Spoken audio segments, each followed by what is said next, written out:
assim, tudo bem, isso aqui pode estar na Bíblia, mas para mim isso aqui é um livro escrito por homens, um conta carochinho. Então nós temos que, em primeiro lugar, aprender a ter uma abordagem que nem sempre parta da Bíblia. E eu sei que eu falando isso aqui, parece que eu estou dando um tiro no pé, porque os evangélicos, protestantes e adventistas estão na jogada aí, tem tanto aquela tradição de sola escritura, que baseia tudo na Bíblia, a partir da Bíblia, sola fide, sola gratia, sola escritura, que nós herdamos da Reforma, então tem que partir da Bíblia. Não necessariamente. O que surgiu primeiro, a fé ou a Bíblia?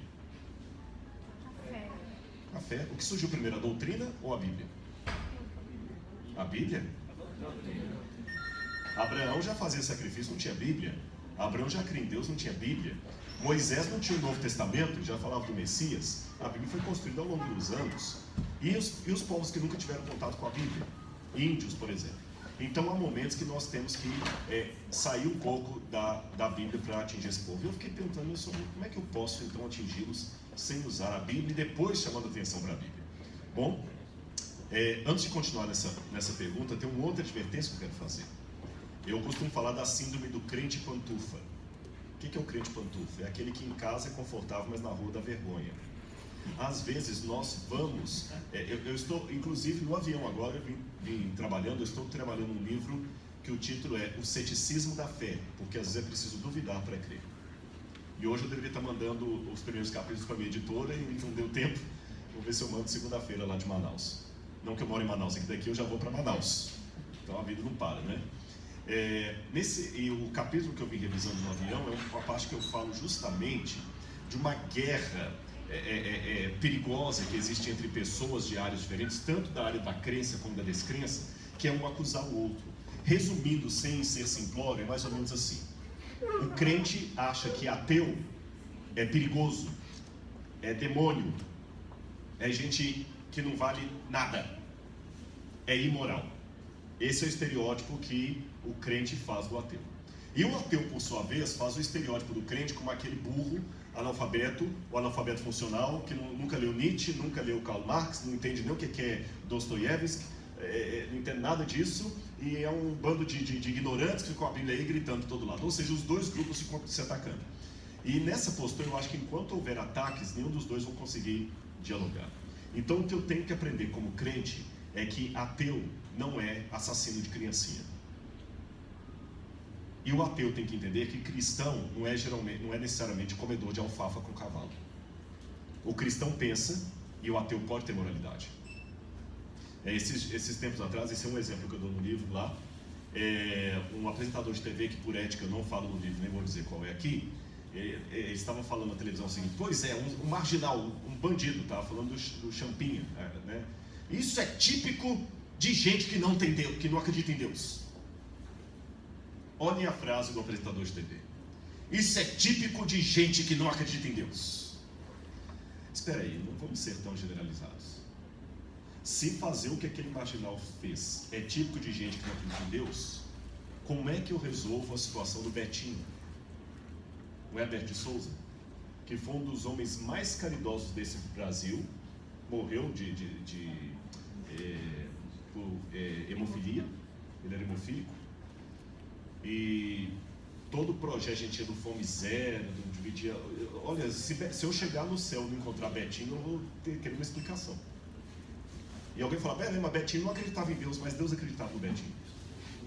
Porque o jeito daquele homem agir, eu vou falar que ele... Perceberam, eu entendo o estereótipo do jornalista, mas vocês perceberam o preconceito que está por detrás disso? Isso é típico de gente que não acredita em Deus. Eu não posso generalizar. Eu não posso demonizar aquele que pensa diferente de mim, porque, desculpe-me um parênteses aqui para ser bíblico agora, se eu for honesto com a Bíblia, a própria Bíblia me diz que Deus tem um grande povo que está na Babilônia, e que é dele. Então eu tenho que entender que a igreja de Deus é maior do que a religião que eu frequento. O povo de Deus é maior do que a agremiação a qual eu faço parte. Se a Bíblia me diz isso, por que eu vou generalizar então agora? Todo o ateu é imoral. Não sei, não vou por aí. É lógico que tem alguns ateus que são desrespeitosos, debochados, tem. Mas se eu olhar por esse lado, também tem muito crente que eu falei que é pantufa, dá vergonha. Se eu olhar a religião cristã por alguns crentes que tem por aí, meu pai do céu, eu não quero ser daquele grupo de jeito nenhum. Então não tomemos a parte pelo todo.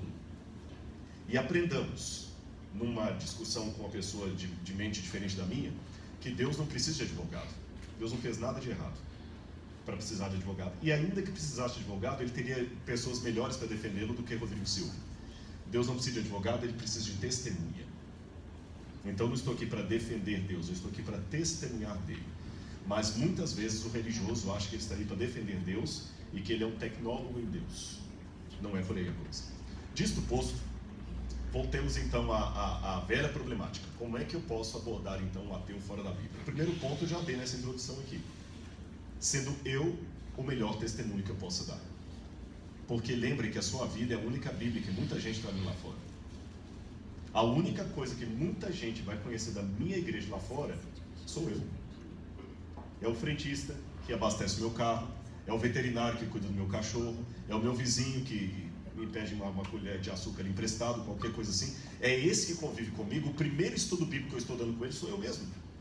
Então, se Jesus está no seu coração, conta isso para a sua cara, para começo de conversa. Eu digo que muitas pessoas não demonstram com o ato que ele ama a Deus. Aliás, eu chego a dizer que se um homem não sabe rir de uma boa piada, desconfie da religião dele.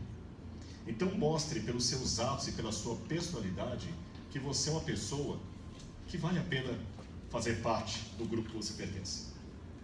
Segundo, Deus pediu você para ser diferente, não para ser esquisito. As pessoas hoje estão confundindo ser diferente com ser esquisito. Eu sei que talvez muita gente esperaria que eu estivesse aqui de terno, gravata e com o cabelo penteado para o lado, aquela coisa toda e tal, e só o fato de estar de jeans, não, crente assim, então a gente não imagina um negócio desse. Alguns estereótipos têm que ser mudados. A partir desse ambiente, se eu conseguir chamar um outro para conversar, eu posso abrir um diálogo com ele. E o diálogo seria mais ou menos assim, eu não vou partir da Bíblia, mas tem duas passagens da Bíblia que, embora eu não vou usá-las como ateu, elas me ajudam a ter um tema para conversar com ele. Entenderam? Eu não vou usar as passagens direto, mas elas vão me dar a base do tema. E quais são essas passagens? Uma delas, repito, eu não vou usar com ele, mas vou usar com vocês aqui, porque essas passagens me dão o tema do que eu preciso. A primeira passagem é o Salmo 19.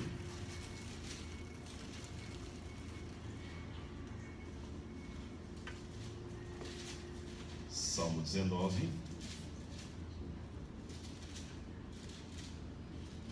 Nossa, que dificuldade de achar o 19 aqui. Eu já estou no livro do Salmo há 5 minutos. É que com a nova geração agora não abre mais a Bíblia, né? Acessa o livro. Vamos acessar agora os nossos smartphones em João capítulo 3, verso 5. Bom, Salmo 19, versículos 1 em diante. Os céus proclamam a glória de Deus e o firmamento anuncia as obras de suas mãos. Um dia discursa outro dia, e uma noite revela o conhecimento a outra noite. Não há linguagem nem palavras, e deles não se ouve nenhum som. No entanto, por toda a terra se faz ouvir a sua voz, e as suas palavras até os confins do mundo. O primeiro tema que eu posso conversar com ele, então, é a natureza. E eu estou amparado também, porque a natureza é o segundo livro de Deus. Então, não preciso necessariamente abrir a Bíblia para pregar para alguém, eu posso abrir a natureza. Perceberam? O primeiro estudo bíblico não precisa começar com a Bíblia, pode começar com a própria natureza. Vamos conversar sobre a natureza. Você não quer falar sobre Jesus, sobre santos, sobre Maria, sobre pecado, sobre graça? Vamos falar sobre natureza. E o segundo elemento que eu posso também dialogar com ele, também está aqui no Salmo, é outra indicação do Salmo, é o Salmo 139, onde diz: Senhor, tu me sondas e me conheces, sabe quando me assento e quando me levanto, de longe penetras os meus caminhos. E vai falando da criação, e em determinado momento ele fala assim, verso 6, tal conhecimento é maravilhoso demais para mim, é sobremodo elevado, não posso atingir. Os dois temas que me ajudam a falar com ele de princípio é o tema da natureza e disso aqui do Salmo 139, da existência. Lembra, nós estamos aqui filosofando nessa tarde sobre a existência. Para pensar você um pouquinho sobre o que é existir. Eu vou fazer uma pergunta que parece coisa de louco, mas ela é profunda. Ela foi iniciada por Parmênides. Depois de Parmênides, outros também falaram sobre ela. O próprio Shakespeare aproveita parte disso num dos seus O próprio Shakespeare apresenta parte disso aqui, Leibniz fala disso também. A questão é, existe algo e temos que pensar sobre o algo. O que existe é, ponto. Pô, que coisa doida, o que existe é, o que você quer dizer com isso? Por que as coisas existem? Esquece agora se você crê ou você descrê em Deus. Não estou perguntando se você é católico, evangélico, protestante, espírita, ou se você é ateu, agnóstico, cético ou deísta. Essa pergunta é comum a qualquer um. As coisas existem. Mas por quê? O que significa existir? Sabe qual das matérias mais difíceis da faculdade de filosofia é a matéria de metafísica? O que há. Por que existem coisas? E o pior é que quando eu vou para a física, ela me deixa bem claro uma coisa, pelo menos desde Einstein, Hubble e outros mais para cá, que o universo teve um começo. Certo? O universo teve um começo. Muito bem. Se o universo teve um começo, o que havia antes do começo? Se eu pedir um físico, é lógico que nenhuma área, nenhuma ciência no mundo hoje, ela é unânime. Você sabe que é até difícil falar assim, a pedagogia diz isso, que a pedagogia não fala nada, são os pedagogos que dizem e um contradiz o outro. A medicina não diz nada, porque você vai no médico, ele fala que você está com o pâncreas, problema no pâncreas, o outro vai falar que é no fígado, o outro vai falar que é psicológico. Nenhuma área é unânime. E já sabe disso, né? A unanimidade é burra. Bom, mas de modo geral, algumas linhas mais ou menos generalizadas existem. Então, se um físico tivesse sentado aqui e seguisse a linha generalizada, ele ia explicar para vocês que antes do Big Bang não havia nada. O nada absoluto. Não havia nada. Quando eu digo nada, é nada mesmo. Não havia gravidade. Não havia som. Não havia imagem. Não havia luz. Não havia espaço. Não havia espaço, nem tempo. Tudo teve um começo. Então havia nada. Ok? Se não havia nada, por que hoje há algo? Eu não sou matemático, mas eu aprendo que do nada, nada se faz. Ex nihilo, nihil fit. Se do nada, nada se faz, por que hoje há algo ao invés de nada? Pensa um pouquinho. A prova maior que do nada não pode surgir nada é que ninguém em sã consciência tem medo de aparecer um tigre materializando no espaço aqui, sem devorando todo mundo. E se a pessoa ficar com medo disso, vou contratar um bom psicólogo, psicanalista para ele. Eu nunca vi, a não ser que você está num show em Las Vegas, que aquele mágico faz o tigre aparecer, mas você sabe que ele é um truque. As coisas não se materializam, exceto no Star Trek, onde o pessoal se materializa ali, mas isso é uma ficção científica. As coisas não se materializam do nada. Do nada, nada se produz. Nem a física quântica, que alguns tentam pegar como prova de que alguma coisa pode surgir do nada, nem a física quântica comprovou isso. Na verdade, a ideia da física quântica que está revolucionando tudo é que no mundo subatômico as realidades são completamente diferentes do mundo que nós conhecemos. No mundo atômico, a gravidade ela é previsível. As coisas vão para o centro. No mundo subatômico, a gravidade não é previsível. Uma coisa, ao invés de cair, ela pode ir para o lado, pode subir. Às vezes, no mundo subatômico, uma partícula de átomo, ela pode desaparecer aqui e aparecer do outro lado.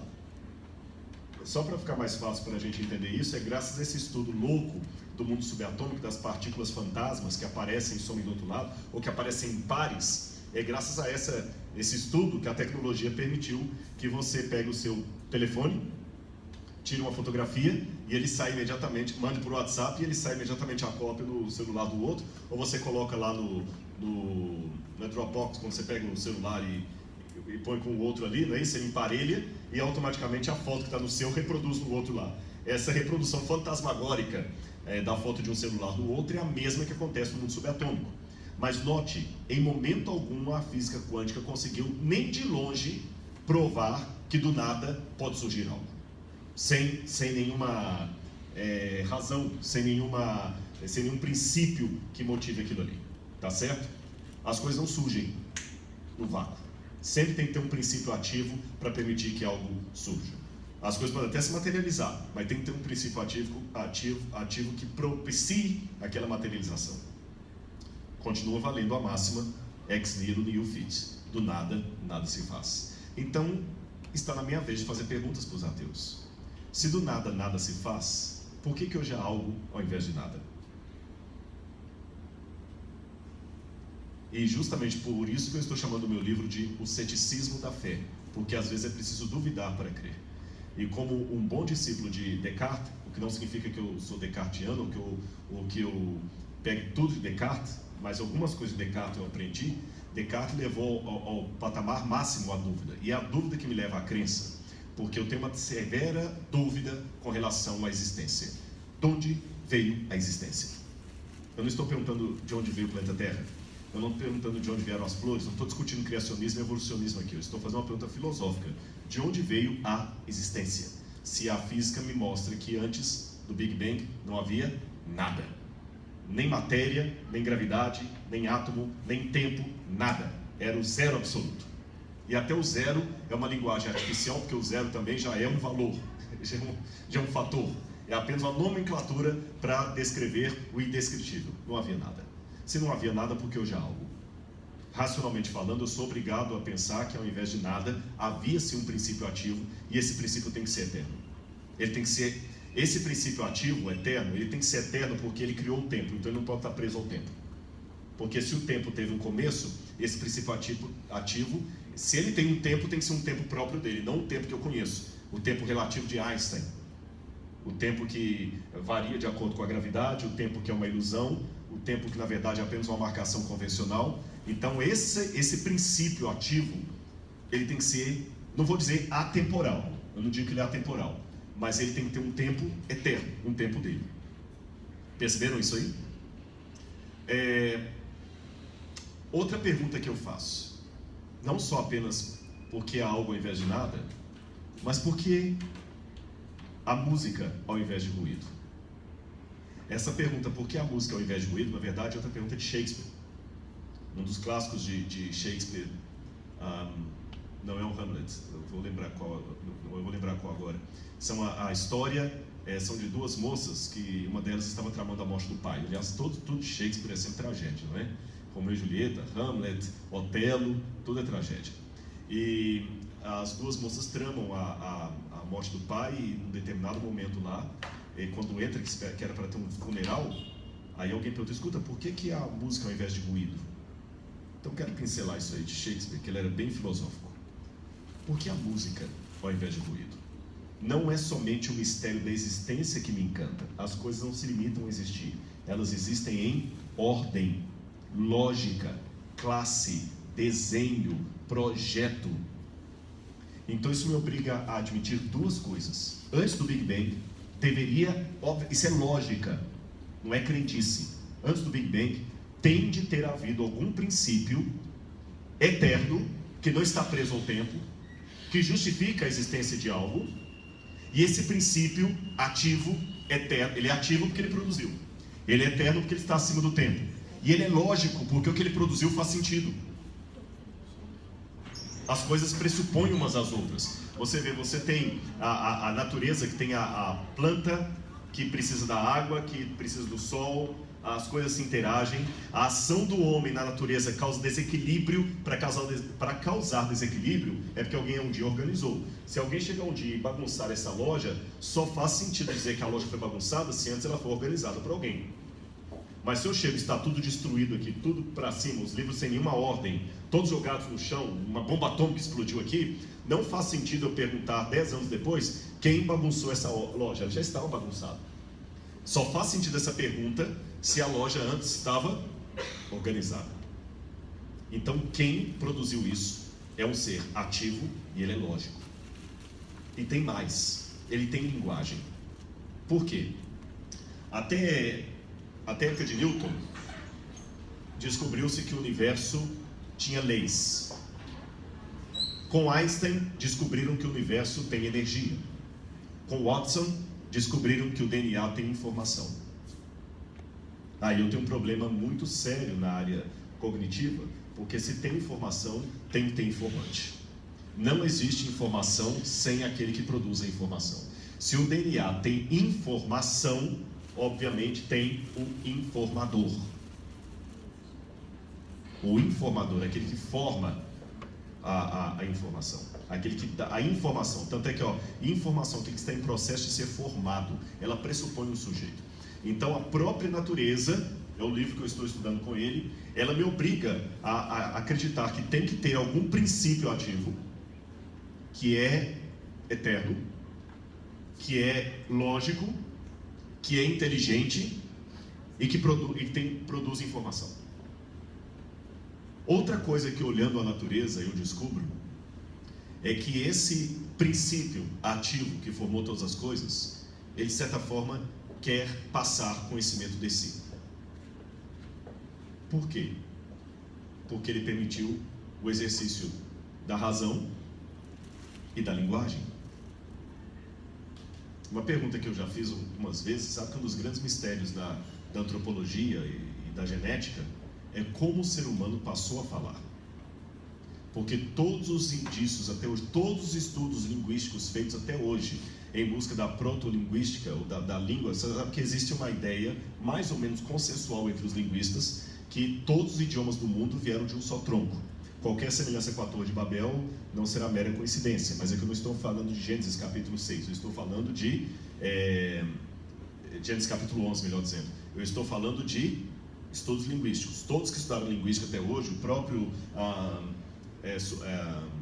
Levi-Strauss, Saussure, todos esses aí, todos eles trabalham com a ideia, quando você pega toda a história da linguagem, que ela tem um tronco, uma língua que deu origem a todas as outras, e todos nós somos derivados dessa língua. Qual é esse proto-idioma? Ninguém sabe. Ninguém sabe. Alguns brincam que seria o hebraico, para ficar mais fácil. Aí até tem uma historinha aqui, uma vez conto que na época da antiga União Soviética, um rabi, um judeu, estava estudando a Torá, o livro de Jonas ali em frente ao Kremlin. E ele estava lendo o livro de Jonas em hebraico, ele lia e falava alto para poder ir decorando, né? Vayri devar Adonai el Yonah ben Amitai lemor kra le ha. Aí chegou um soldado da KGB e falou: Ei velho, o que você está fazendo? Eu estou estudando hebraico. Isso é permitido pela lei. É verdade, é permitido pela lei. Mas por que hebraico? É que o hebraico é a primeira língua do mundo. Ah, é? Ah, tá bom. E para que você está estudando hebraico tanto assim?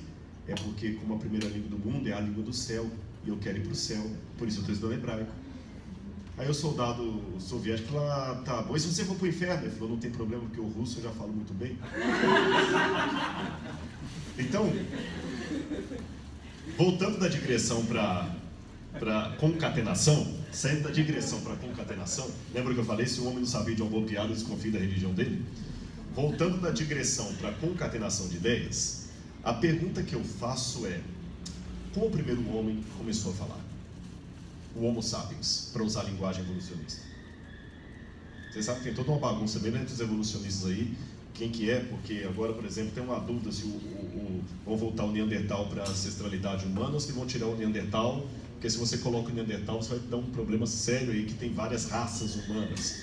Se você tira o Neandertal, vira que só tem uma raça humana. Então vou deixar os evolucionistas discutirem isso aí, mas por mim, eu digo o seguinte: o Homo sapiens sapiens eu acredito que seria Adão.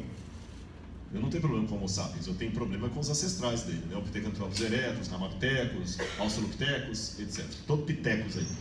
Mas o Adão seria o Homo sapiens sapiens. A pergunta é: como o Homo sapiens, ou sapiens sapiens, para usar a nomenclatura antiga, como o Homo sapiens começou a falar? Porque os próprios linguistas, e todos eles aí, eu queria citar Levi-Strauss também aquela hora, acabei esquecendo. E o Levi-Strauss é um que trabalha bem esse ponto que eu vou colocar aqui para vocês. Toda língua demanda aprendizado. O ser humano não desenvolve a linguagem por si só. Tem um documentário chamado L'Enfant Sauvage, um documentário em francês. L'Enfant Sauvage são as crianças da selva, as crianças selvagens. É a história daqueles meninos lobo que foram supostamente criados por animais na Índia, tem muitos esses casos aí. E ao que tudo indica dos estudos prontos até agora, se você perde aquela parte, aquele período ali do aparelho fonador, que ele está em movimentação, depois de uma certa parte, sem contato com a linguagem, o ser humano não aprende mais a falar. Ele tem a época de aprender a falar. Ele pode aprender até a andar de pé e tudo, mas ele não aprende mais a falar, ainda que não tenha nenhum problema auditivo ou fonético, de aparelho fonador. Ele não aprende mais a falar. Você fala hoje porque você aprendeu na época certa. Se naquela época eu tivesse tirado você do convívio de qualquer som, você poderia soltar grunhidos, ou uivos, ou latidos, imitando o som dos animais que estavam em volta, mas jamais a linguagem humana. Ela é muito sofisticada. Então a pergunta é, se a linguagem demanda aprendizado, ela não é naturalmente desenvolvida pelo ser humano, como é que o primeiro Homo sapiens começou a falar? E o que é pior? Outra pergunta que eu faço para um amigo ateu, evolucionista. O que veio primeiro, a fala ou o pensamento? O que veio primeiro? Mas para pensar, você tem que ter uma fala. Entendeu? Quando eu falo a fala, não necessariamente a fala, o idioma. O que veio primeiro? Porque para eu pensar, sentir, algum tipo de linguagem tem que processar no meu inconsciente. Então o que veio primeiro? O idioma, melhor do que mais que a fala, o idioma ou o pensamento? Então, é a galinha ou o ovo?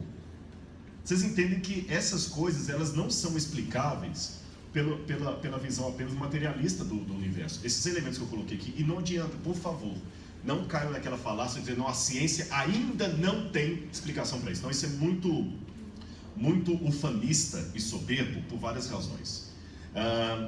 Se eu estiver trabalhando na cura do câncer e já tiver encontrado a explicação por várias coisas em relação à cura do câncer, mas tem uns 2 ou 3 elementos que eu ainda não consegui encontrar resposta, eu posso dizer para você, não, sobre isso aqui eu ainda não encontrei resposta, mas eu estou procurando, eu estou no... Aí eu posso falar, ainda não encontrei.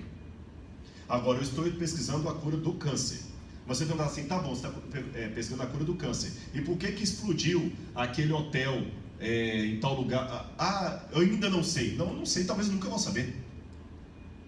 O que eu estou estudando aqui não me dá resposta para tudo. Então a ciência não dá resposta para tudo. E segundo, eu não posso dizer, eu ainda não sei a resposta, quando o que eu tenho encontrado está contra as evidências. O que tem encontrado até hoje no discurso materialista não é um discurso incompleto, que ainda não tem todas as respostas, porque eles acusam o crente de ficar sempre trabalhando no Deus das lacunas. Tudo aquilo que a ciência ainda, frisa essa conjunção, aquilo que a ciência ainda não tem a resposta, os crentes jogam para o Deus das lacunas. Estupidez. Não é bem assim. Não é questão que você está no rumo certo e ainda não tem a resposta daquilo. A questão é que o rumo que você andou está contra as evidências e você continua teimando nele. As evidências estão contra a explicação materialista do universo. As evidências estão contra aquela explicação que abole toda e qualquer possibilidade do sobrenatural. Esse é o ponto. As evidências apontam, todas elas, eu não disse 90% delas, eu não disse 99% delas. 100% das evidências apontam que toda ocorrência tem que ter a causa justificativa daquilo, tudo. A evidência, não digo parte dela, 100% dela, diz que o universo tem informação, ele está codificado no DNA. Se tem informação, tem que ter o processo formador da informação. Toda a evidência me aponta que o universo teve um começo. Então não adianta ficar falando que a ciência ainda não tem resposta. Não é que ela não tem resposta, é que esse rumo está indo contra o que nós observamos.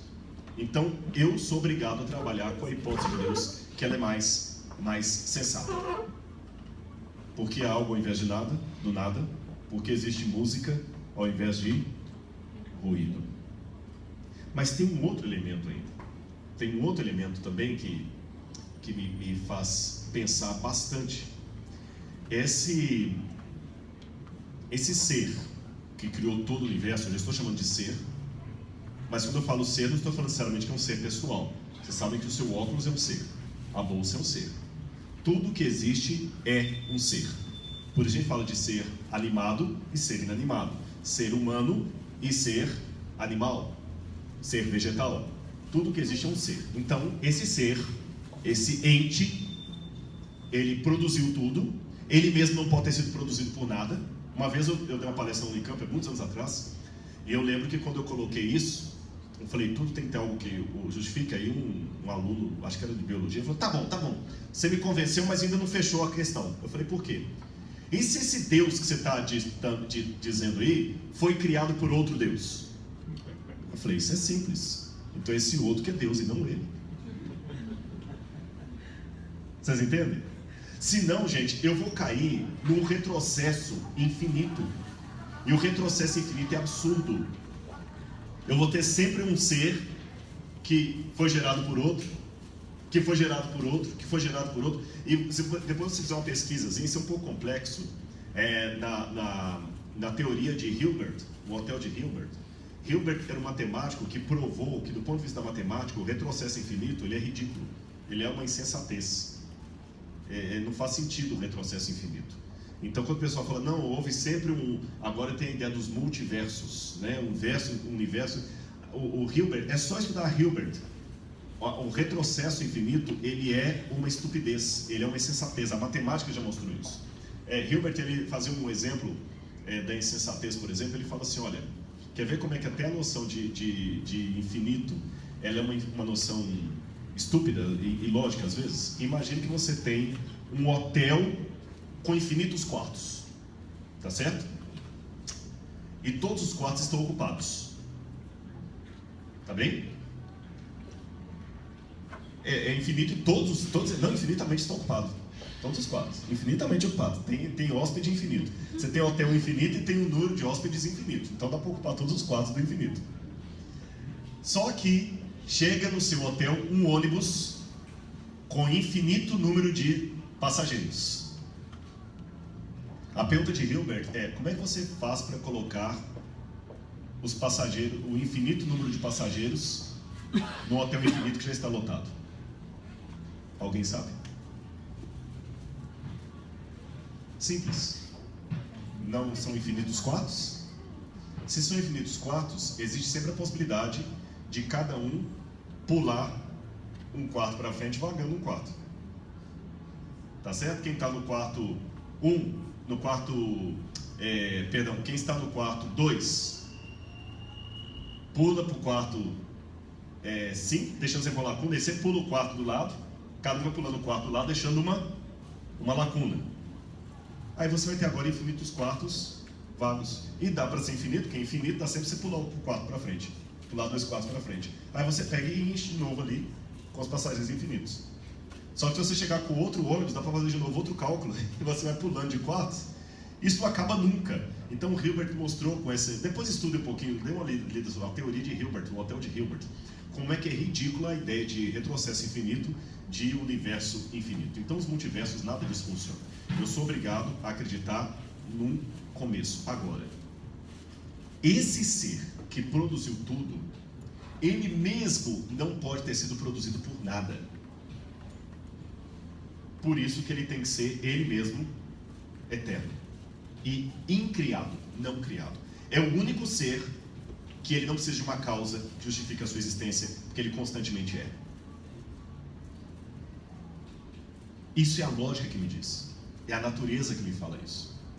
E esse mesmo ser colocou informação, ele está tentando comunicar comigo, porque ele colocou pensamento na minha cabeça, ele colocou linguagem, e em colocar a linguagem, ele colocou algo em mim também que todos nós temos, e de novo eu repito o mesmo adágio, independente de você ser adventista, presbiteriano, católico, espírita, ateu, agnóstico, o que você quiser, isso aqui está em todos nós. Sede de significado. Por que nós, mesmo sendo ateus, colocamos monumentos, fazemos filme, arte? O ser humano é o único no mundo animal produtor de arte. Os animais não produzem arte. Não produzem arte. Ah, mas o João de Barro faz tamanho. Não, aquilo não é arte. Aquilo é a casinha para ele morar. Tá certo? Aquilo não é arte. Os animais não fazem arte. Os elefantes podem até por instinto ir morrer lá no lugar e fazer o cemitério de elefantes, mas eles não produzem arte. Eles não ficam ali velando os corpos, fazendo um monumento aos que já se foram. O único ser que faz arte é o ser humano. E eu te pergunto, se o ser humano é o único ser que faz arte, por que nós fazemos arte? Vocês estão notando que fazem muitas perguntas aqui, né? Por que há algo ao invés de nada? Por que há música ao invés de ruído? E por que nós fazemos arte? Porque nós queremos significado. A vida precisa ter significado. Não basta viver e entender. Nós queremos ter significado. Existe uma mulher judia que mora no Rio de Janeiro, chamada Henrietta Brown. Eu me emocionei muito com essa mulher. Ela já deve estar hoje com seus 80 anos por aí. E quando ela era criança, ela estava em Varsóvia, no gueto de Varsóvia. Você sabe o que os judeus passaram na Segunda Guerra Mundial, com Hitler e os nazistas perseguindo os judeus e tudo mais. E ela estava no gueto. Os alemães fizeram primeiro uma situação de construir um muro na periferia de Varsóvia e confinaram as famílias de judeus ali. Ali dentro não tinha aquecedor, não tinha aquecimento na época do inverno. Estou falando do inverno de 20 graus abaixo de zero, por causa da Polônia. Não havia calefação para água, não havia água filtrada, não havia nada. As pessoas ficavam como bichos ali. E um dia, Henrietta Brown, ela era criança, ela presa ali, ela viu várias vezes alguns judeus, o pessoal passava por misericórdia, jogava um pão pelo muro, e ela viu os judeus correndo no pão assim, igual bicho mesmo. Ela falou, eles estão nos tornando animais.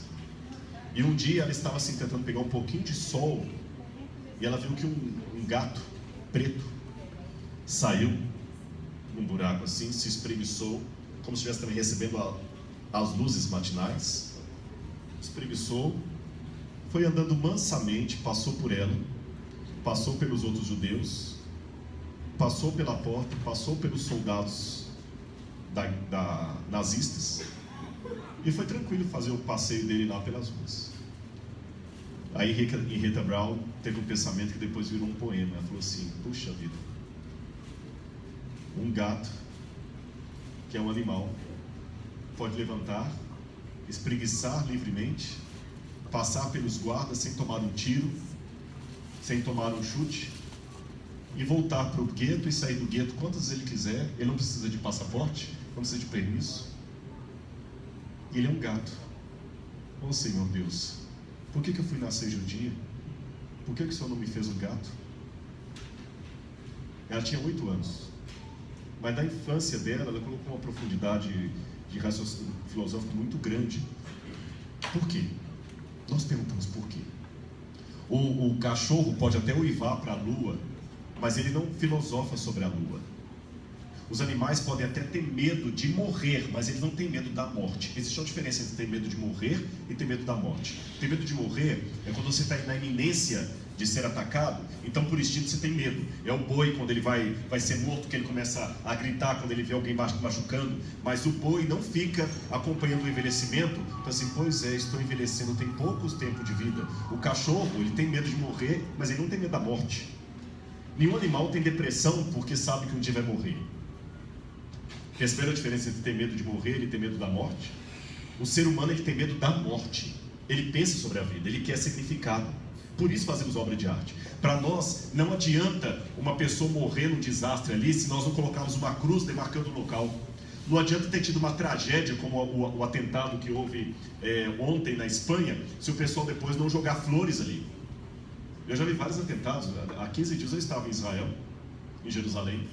O pastor Gilberto estava com a gente lá e a gente estava vendo os ataques lá, e passamos na Síria e a gente viu os bombardeios. Eu mostrei para eles, olha, perto daqui eu vi bombardeio uma vez.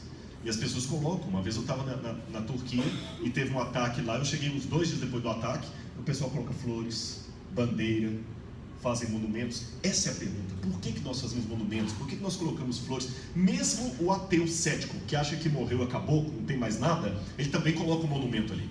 O Kremlin tinha lá a estátua de Lenin, o busto de Lenin estava lá no Kremlin. Por que nós fazemos museu? Por que obra de arte? Porque nós queremos significado. Então esse projetista, vou chamá-lo assim, olha o que eu estou construindo dele. Ele é eterno, ele é lógico, ele se comunica, ele quer falar comigo, ele coloca em mim uma sede pelas coisas que ele tem, sede por significado. E aí eu tenho um problema, porque Wittgenstein já dizia uma coisa muito verdadeira: o significado, o sentido de um sistema sempre está fora do sistema. O sentido de um sistema sempre está fora do sistema, nunca nele. Eu vou dar 1 ou 2 exemplos que vocês podem entender facilmente. Primeiro, eu tenho aqui um livro. Foi coincidência que você pegou meu livro.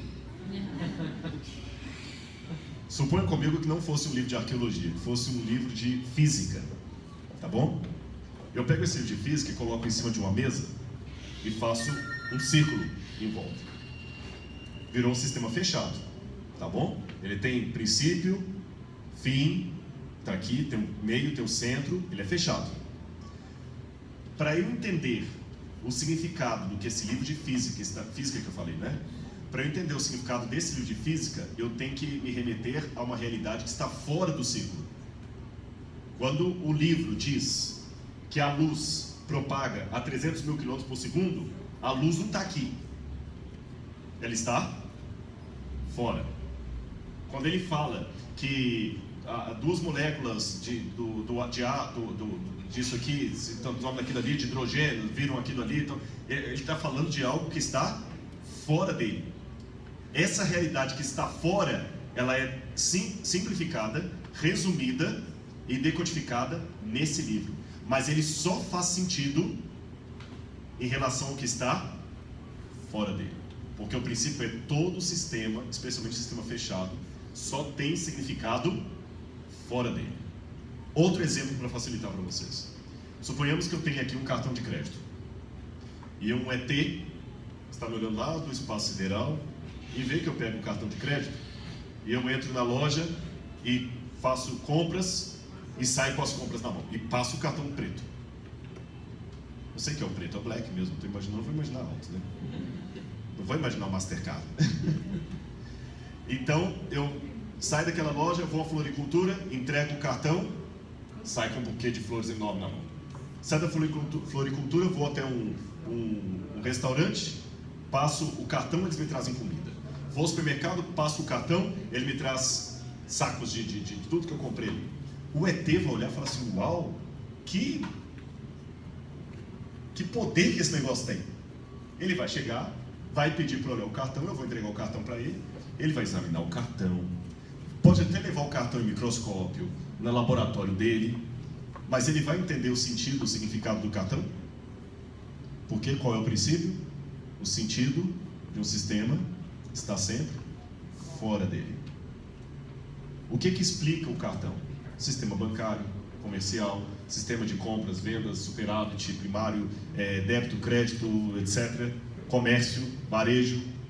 Essas coisas que fazem sentido. Aquele cartão é apenas um emblema. O sentido está fora dele. Com esses 2 exemplos, eu acho que ficou fácil você entender essa máxima de Wittgenstein, que o sentido de uma coisa está fora dela. Muito bem. Eu sou um ser em busca de significado.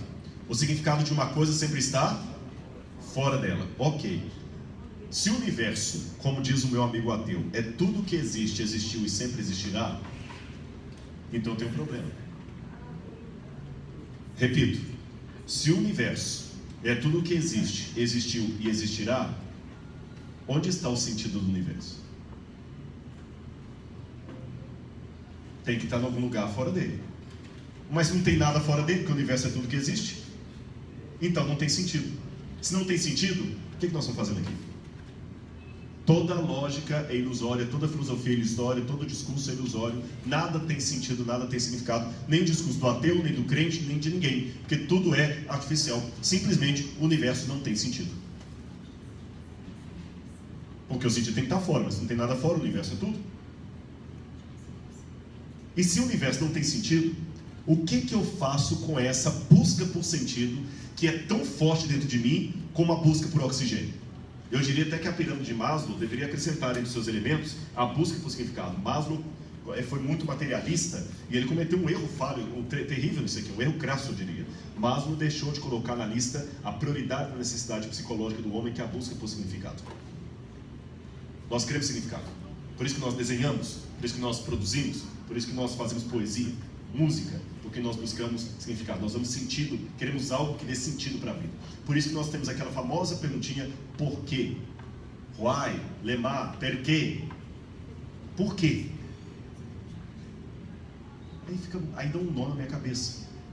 Lembre que eu sou uma pessoa de mente inquieta.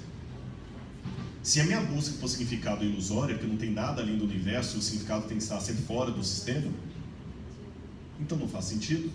Porque quando eu olho para a natureza, o livro que eu estou examinando, tudo o que um organismo vivo demanda para continuar vivo, existe em algum lugar da natureza. Concorda comigo? Por exemplo, o seu organismo precisa de oxigênio. O oxigênio existe. O seu organismo precisa de vitamina C. A vitamina C existe. O seu organismo precisa de afeto. O afeto existe.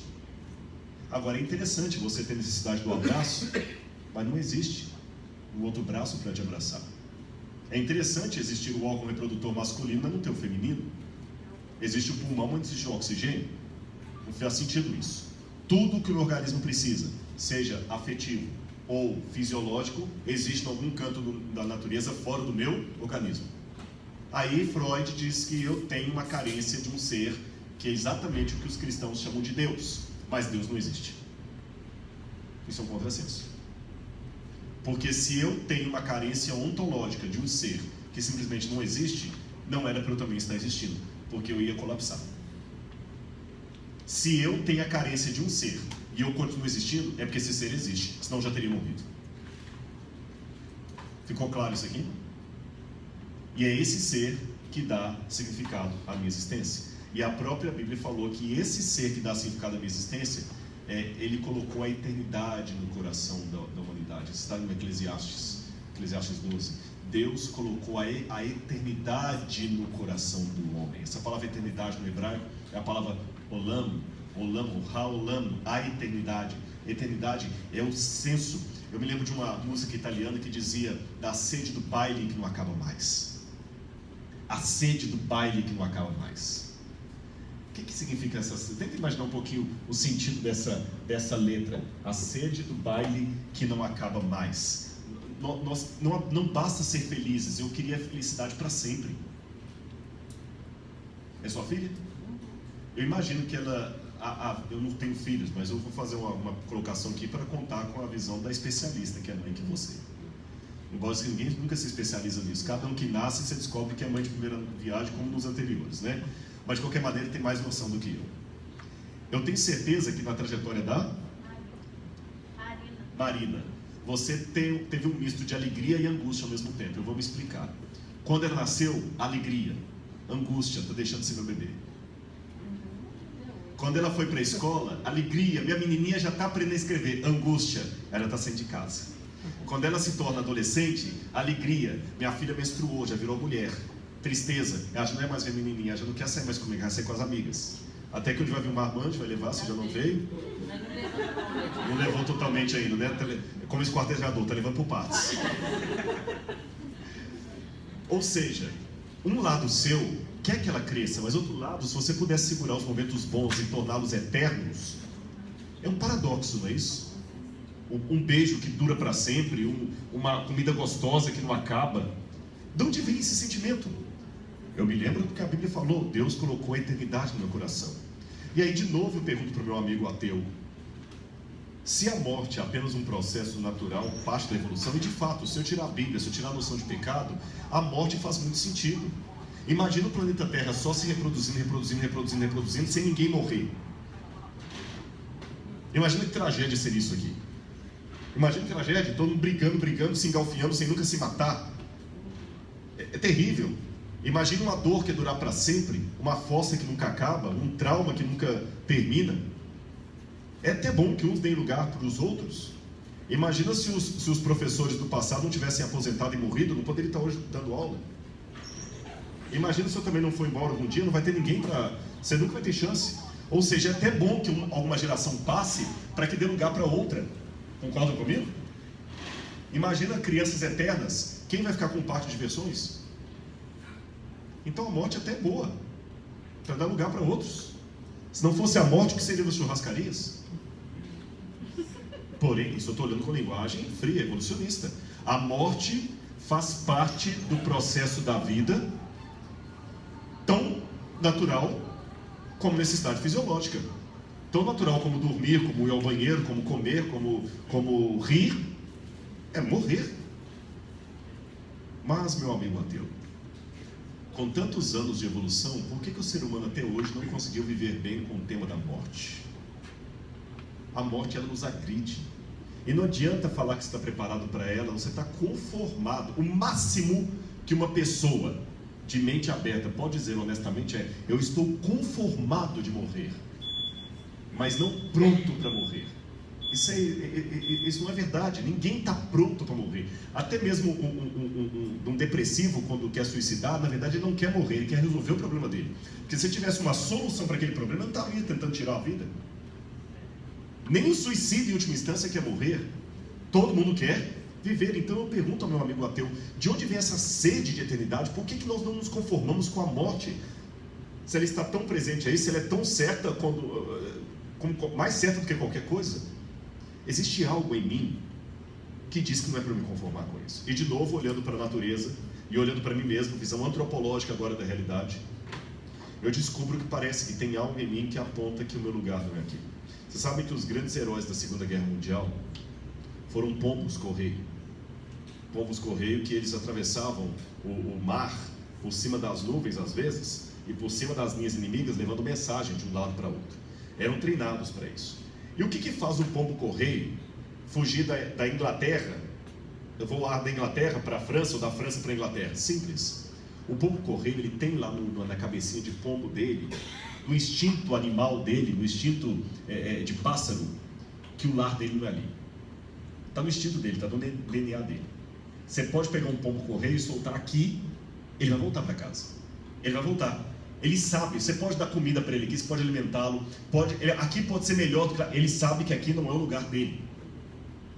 Olhando para o ser humano também, de maneira apenas biológica, essa sede por uma eternidade, essa não conformidade com a morte, com a efemeridade da vida, com o sofrimento, me faz perceber que o meu lugar não é aqui. Alguma coisa no meu inconsciente está lá me martelando, independente se eu sou crente ou descrente. Rodrigo, seu lugar não é aqui. E não adianta falar.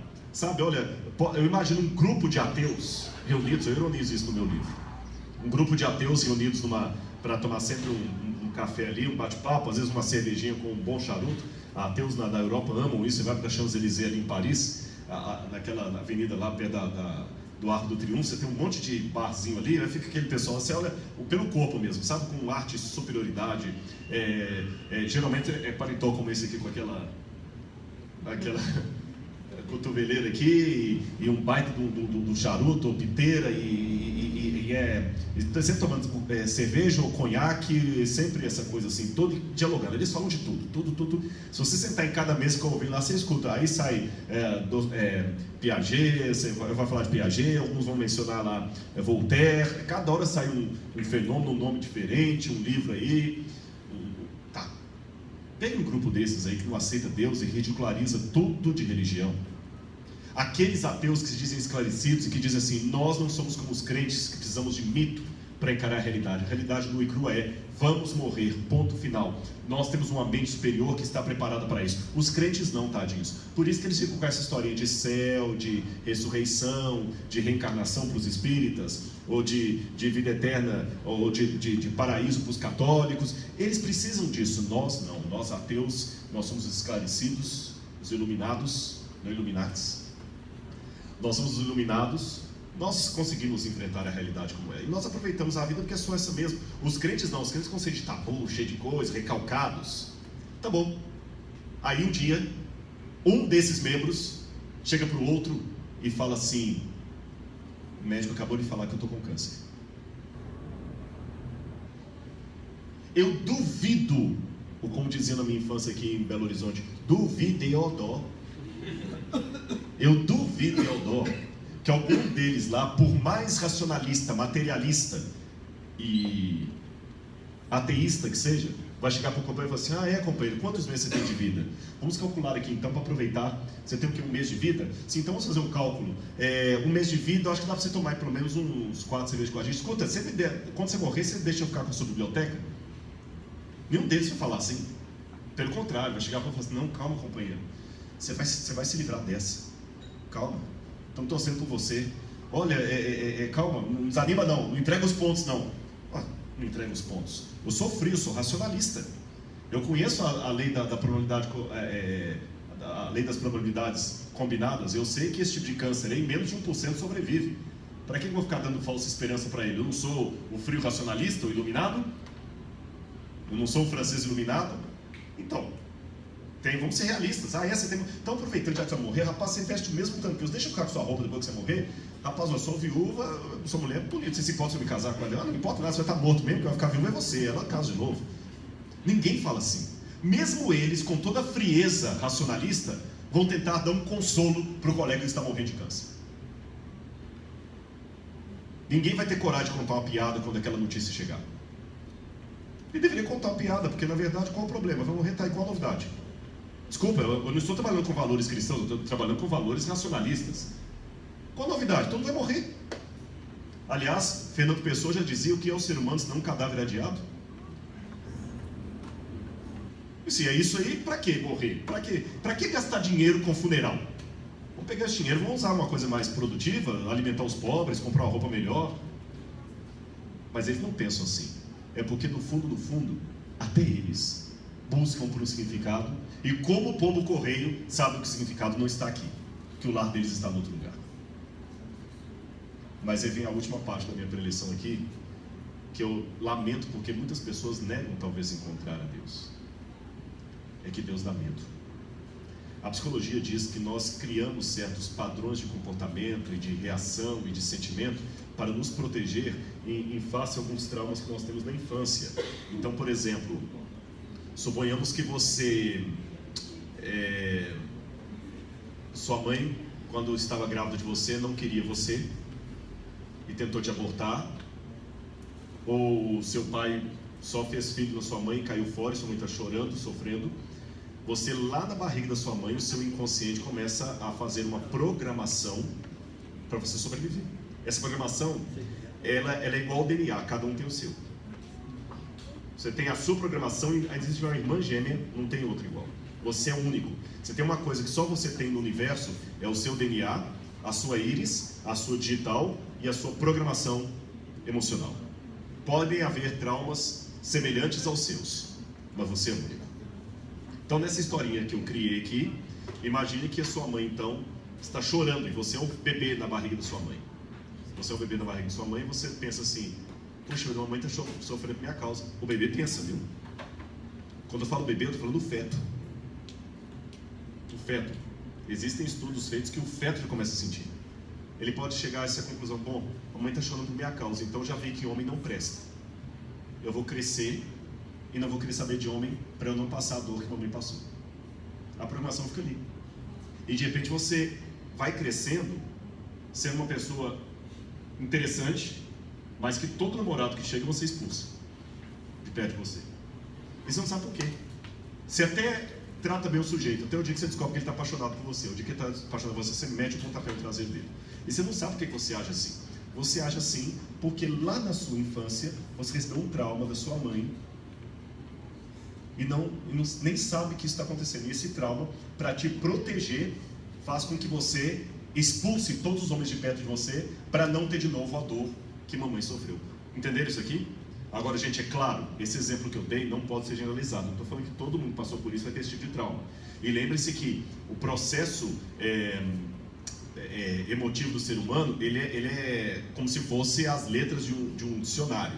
Com o ABC, dá para você formar infinito número de frases e palavras. Eu dei apenas uma gota de um oceano de emoções que são as suas programações emocionais. Aí existem vários processos psicológicos de você trabalhar isso. Você tem, por exemplo, a neurociência, você tem a neuroterapia, você vai fazer você vai mudar a sua programação, a neuroprogramação, a linguística usada como terapia. Tem vários trabalhos que você vai fazer para você mudar no seu inconsciente essa programação que homem não presta e que você precisa livrar dos homens para não ser igual a papai, a mamãe.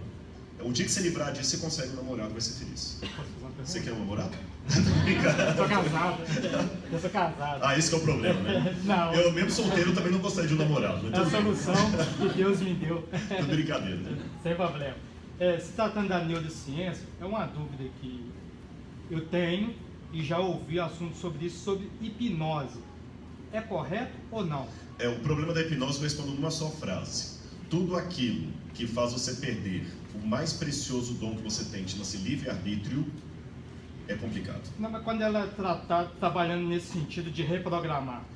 Mas exatamente, mas ela existem, mesmo você sabe que existem muitos perigos em usar a hipnose. Eu particularmente não sou especialista na área, não sou hipnólogo, mas eu particularmente não deixaria submeter isso a mim. Eu prefiro ainda a consciência. É melhor, tá certo? Para elementos físicos... É um campo perigoso, né? Exatamente, perigosíssimo, eu diria. É porque eu que sou hipnólogo, você não sabe a minha intenção. Exatamente. Você, né? Se for uma cirurgia, que é uma questão física, pode me anestesiar e me dopar. Mas se é alguma coisa que eu preciso trabalhar a minha mente, aí não dá certo. Tá certo? Eu prefiro um método convencional. Aliás, esse é o problema de todos os terapeutas de saúde mental. A pessoa tem que querer. Se ele não quiser, a cura não adianta. Processos físicos, você pode curar com anestesia. Você está lá com um problema, eles te anestesiam, vai para a mesa cirúrgica, o médico tira o que está mal lá dentro e costura. Mas processos mentais e emocionais não se podem curar com anestesia. Pelo contrário, você tem que enfrentar. Aí tem um problema contra narcóticos, contra a bebida alcoólica e qualquer coisa que me tire da realidade para poder me dar coragem de fazer alguma coisa. É artificial. Você entendeu? É artificial. É como dormir abraçado com o travesseiro achando que é um ser humano. Não funciona. Mas voltando ao exemplo que eu estava dando aqui, você então vai ter que fazer uma programação para poder limpar isso aí, tá certo? Muito bem. Disto posto, existe um problema que os especialistas em saúde mental lidam. É que essa programação que você nasceu com ela, ou pelo menos que você gerou durante o seu processo ali, no ventre da sua mãe até os 5, 6 anos de idade, isso foi colocado no seu inconsciente para te proteger. A menina da minha história aqui, ela afasta os homens de perto dela para não sofrer dor. Vocês entendem? Engraçado, você sabe que toda a patologia, masoquismo, síndrome do pânico, qualquer uma dessas, na verdade, são doenças mentais que o seu inconsciente criou para te proteger.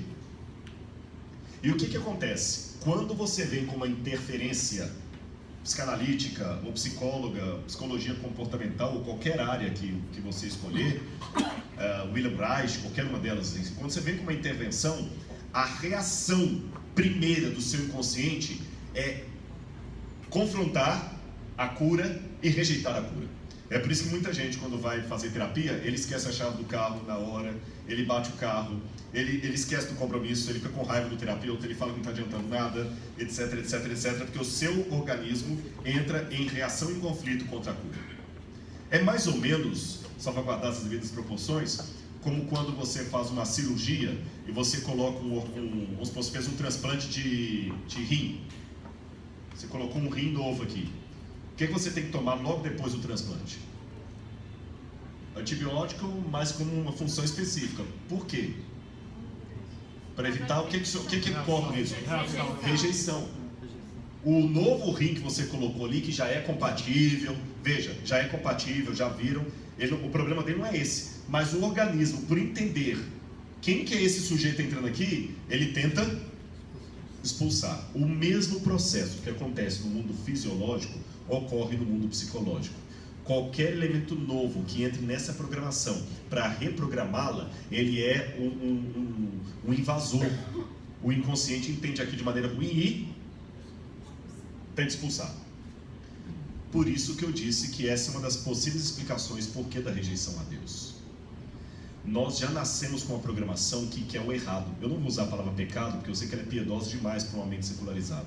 Mas eu já nasço aparentemente programado para coisas erradas. Santo Agostinho dizia, quando eu era criança, eu queria tanto roubar as peras do quintal do vizinho, eu ficava me perguntando, por que eu quero roubar as peras do vizinho? É fome? Não. Tem comida na minha casa. Vontade de comer pera? Não tem pera na minha casa. Por que então que eu quero roubar as peras do vizinho? É porque é proibido. Nós sempre queremos o errado. O proibido é que é mais gostoso. Alguma coisa, enquanto está proibido, eu quero. A hora que faz parte de mim, já perdeu a graça. Então nós temos essa tendência. Nós já sabemos que tudo vai dar mal. Nós não gostamos muitas vezes do que olhamos no espelho. Quando chega esse ser chamado Deus e entra no nosso coração, mostrando o Filho como o pombo correio, você sabe que a vida não é isso que você está levando. Você sabe, filho. Você sabe que você precisa mudar. Você sabe que você precisa se converter. Você sabe que você precisa de vida nova. Tal qual Nicodemos diante de Cristo, nós falamos, como é isso? Nascer de novo? É o nosso inconsciente entrando em reação e conflito para não aceitar esse elemento novo chamado Deus. Por isso que o primeiro princípio, quando a pessoa enxerga Deus, é o primeiro momento do encontro com Deus é do êxtase, é do espanto e às vezes do horror. Porque Deus é uma luz tão grande que a primeira reação que você tem ao encontrá-lo não é de alegria, é de horror. É o espanto que Moisés teve quando pediu para vê-lo e falou, olha, só pelas costas eu vou colocar aqui. Nós não estamos preparados para esse fascínio.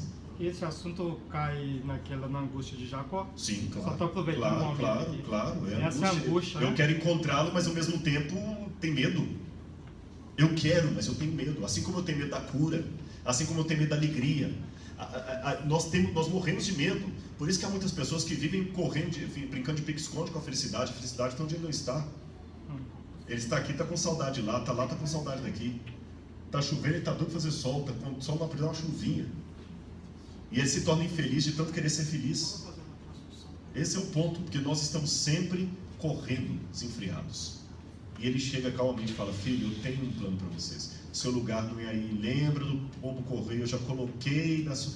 Como é que eu sei que meu lugar não é aqui? Simples. Toda vez que você está diante de um caixão e alguma coisa lá no seu inconsciente insiste em não aceitar aquela situação, isso mostra que você não é daqui. Porque se a vida fosse isso aqui, ninguém choraria diante do caixão. Ou se chorasse, como os animais também choram a perda dos entes queridos, você não ficaria em depressão dias e dias depois. Se a morte fosse normal, ninguém ficaria rejeitando a morte e colocando... Ninguém coloca em outdoor propaganda de cemitério. Até coloco, mas é um negócio muito discreto. E não entra no horário nobre, nem na capa da revista Veja. É muito discreto propaganda de cemitério. E quando coloca um ator para fazer propaganda de cemitério, tem que ser Francisco Coco, Tarcísio Meira. É verdade. Ninguém coloca Grazi Massafera para fazer propaganda de cemitério. As pessoas não querem. Por que há tantas clínicas de rejuvenescimento, de botox, de não sei o que e tudo mais? Porque ninguém quer ficar velho, porque a velhice dá entendo que está acabando a vida. Ninguém quer, as pessoas empurram. É produto Jequiti. Por que produto Jequiti vende? É porque ele promete juventude eterna. Aí, tá vendo? Eu tô aqui, 70 anos, produto Jequiti. Mas é isso, a gente quer, mas pode olhar, a gente quer vender, a propaganda é vender a ilusão da vida eterna. Não estou falando só de Jequiti, não, qualquer coisa. A propaganda do banco lá, Bradesco, ele mostra uma família feliz. Ele mostra uma pessoa no asilo. Isso tudo é um indicativo no seu inconsciente. Ó pombo humano, que o seu lar não é aqui. Então começa a voar de volta para o seu lar. Mas as pessoas têm medo. E eu me lembro de um trecho do Dostoiévski, do livro do Irmãos Karamazov, onde ele fala, comparando os seres humanos a pássaros, e já que eu falei do pombo, eu quero pegar esse trecho do Dostoiévski também para ditar para vocês. Ele fala assim, nós somos como pássaros na gaiola. O pássaro olha para o lado de fora da gaiola e almeja voar. Ele quer voar. Mas para voar, existe um desafio. Ele tem que se lançar no espaço aberto, no vácuo, no vazio, no vazio, sem nada por baixo. Ele tem que olhar por baixo e não ver nada, nem corda segurando, nem chão, senão o imenso vazio. Ele tem que se lançar. E ali é inseguro. Quando eu digo inseguro, porque não tem nada segurando o pássaro. É incerto, porque não tem nada debaixo dele.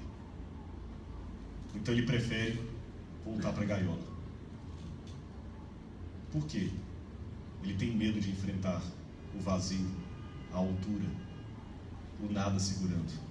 Então, por mais que ele almeje voar, se contenta em ficar na gaiola, cantando tristemente a música de um pássaro preso.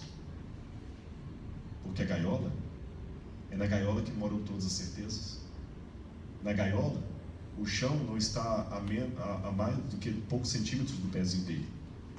Ele só sobe para o puleiro e volta. Na gaiola, ele não precisa caçar alimento. O dono vem todo dia e coloca um alpiste. A gaiola é a morada de todas as certezas. Mas o vazio é o lugar das incertezas. A fé é justamente isso. A certeza das coisas que se esperam, a convicção de fatos que não se vê. É lançar-se no abismo, abrir as asas e acreditar, crer que você pode voar. Mas o materialista insiste para mim que isso é impossível, que é melhor ficar na certeza da gaiola, na certeza intelectual. Aí eu me lembro, para terminar aqui, da parábola do filho pródigo, da qual eu queria pensar apenas um detalhe. Todos devem conhecer a parábola do filho pródigo, o filho que falou com o pai: pai, eu quero ir embora, eu quero curtir a vida, balada e tudo mais, dá minha parte dos bens que me compete. O pai deu tudo para ele, a metade pelo menos. Ele foi, gastou tudo que era seu, e depois que ele começou a passar fome, ele estava onde? Na pocilga, lá no meio dos porcos.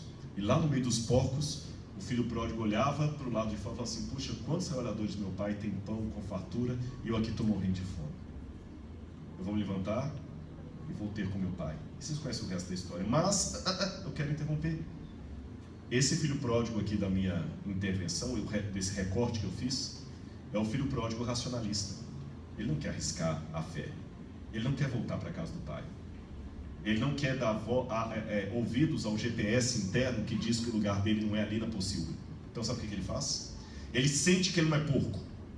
Ele sente que ele é filho de um pai melhor. Ele sente que tem uma casa melhor. Mas ao invés de levantar da pocilga e ir em direção do pai, ele prefere lavar os porcos, colocar brinco nos porcos, passar um cal na parede do chiqueiro, jogar um perfume Chanel número 5 nos porcos, colocar uma plaquinha de lar docilar na parede e ficar ali junto com os porcos, achando que ali é o lar deles. Mas por mais que ele jogue perfume, por mais que ele lave o ambiente, por mais que ele passe cal na parede, ali continuará sendo um chiqueiro. Nunca um chiqueiro vai ser um lar. Então, como filho pródigo, eu tenho duas alternativas: ou me lançar nas asas da fé, obedecer o sentido do meu inconsciente de que meu lar não é aqui, começar a dirigir em direção a esse pai, ou ficar no meu racionalismo frio e materialista, fingindo que ali é sim o meu lar, que o sentimento que eu tenho é devaneio. Aí eu enfeito os porcos, pinto a parede, beijo a porquinha mais linda ali da vara e continuo achando que ali é o meu lar. É exatamente isso que eu vejo muitos fazendo no mundo. Eles concentram toda a sua atenção nessa vida.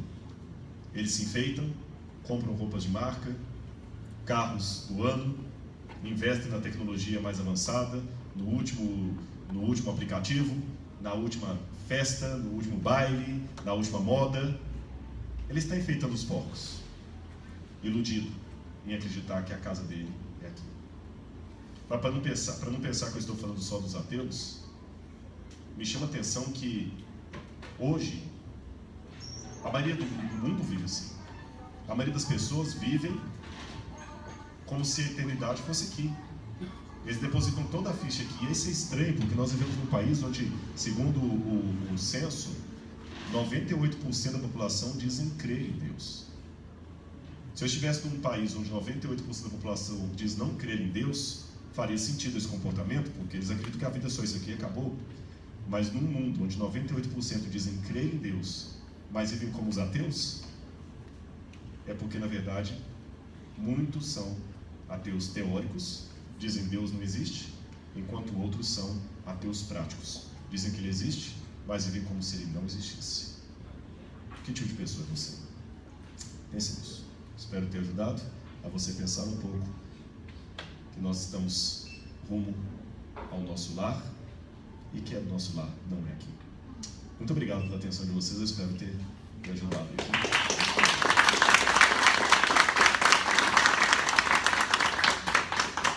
Uma pergunta, professor. Quando vai materializar esse livro? Tá, já. Esse livro vai sair em... Eu estou, dessa vez, pela primeira vez publicando... Não, segunda vez, né? Já fiz uma vez na vida. A primeira vez publicando não pela CPB, infelizmente, não vai ser pela Casa Publicadora, mas vai ser vendido nas lojas da Casa Publicadora. Tá certo? Eu estou publicando um livro, acabei de escrever agora uma enciclopédia histórica e arqueológica sobre a vida de Cristo. É uma enciclopédia ilustrada, vai ter umas 400 e poucas páginas.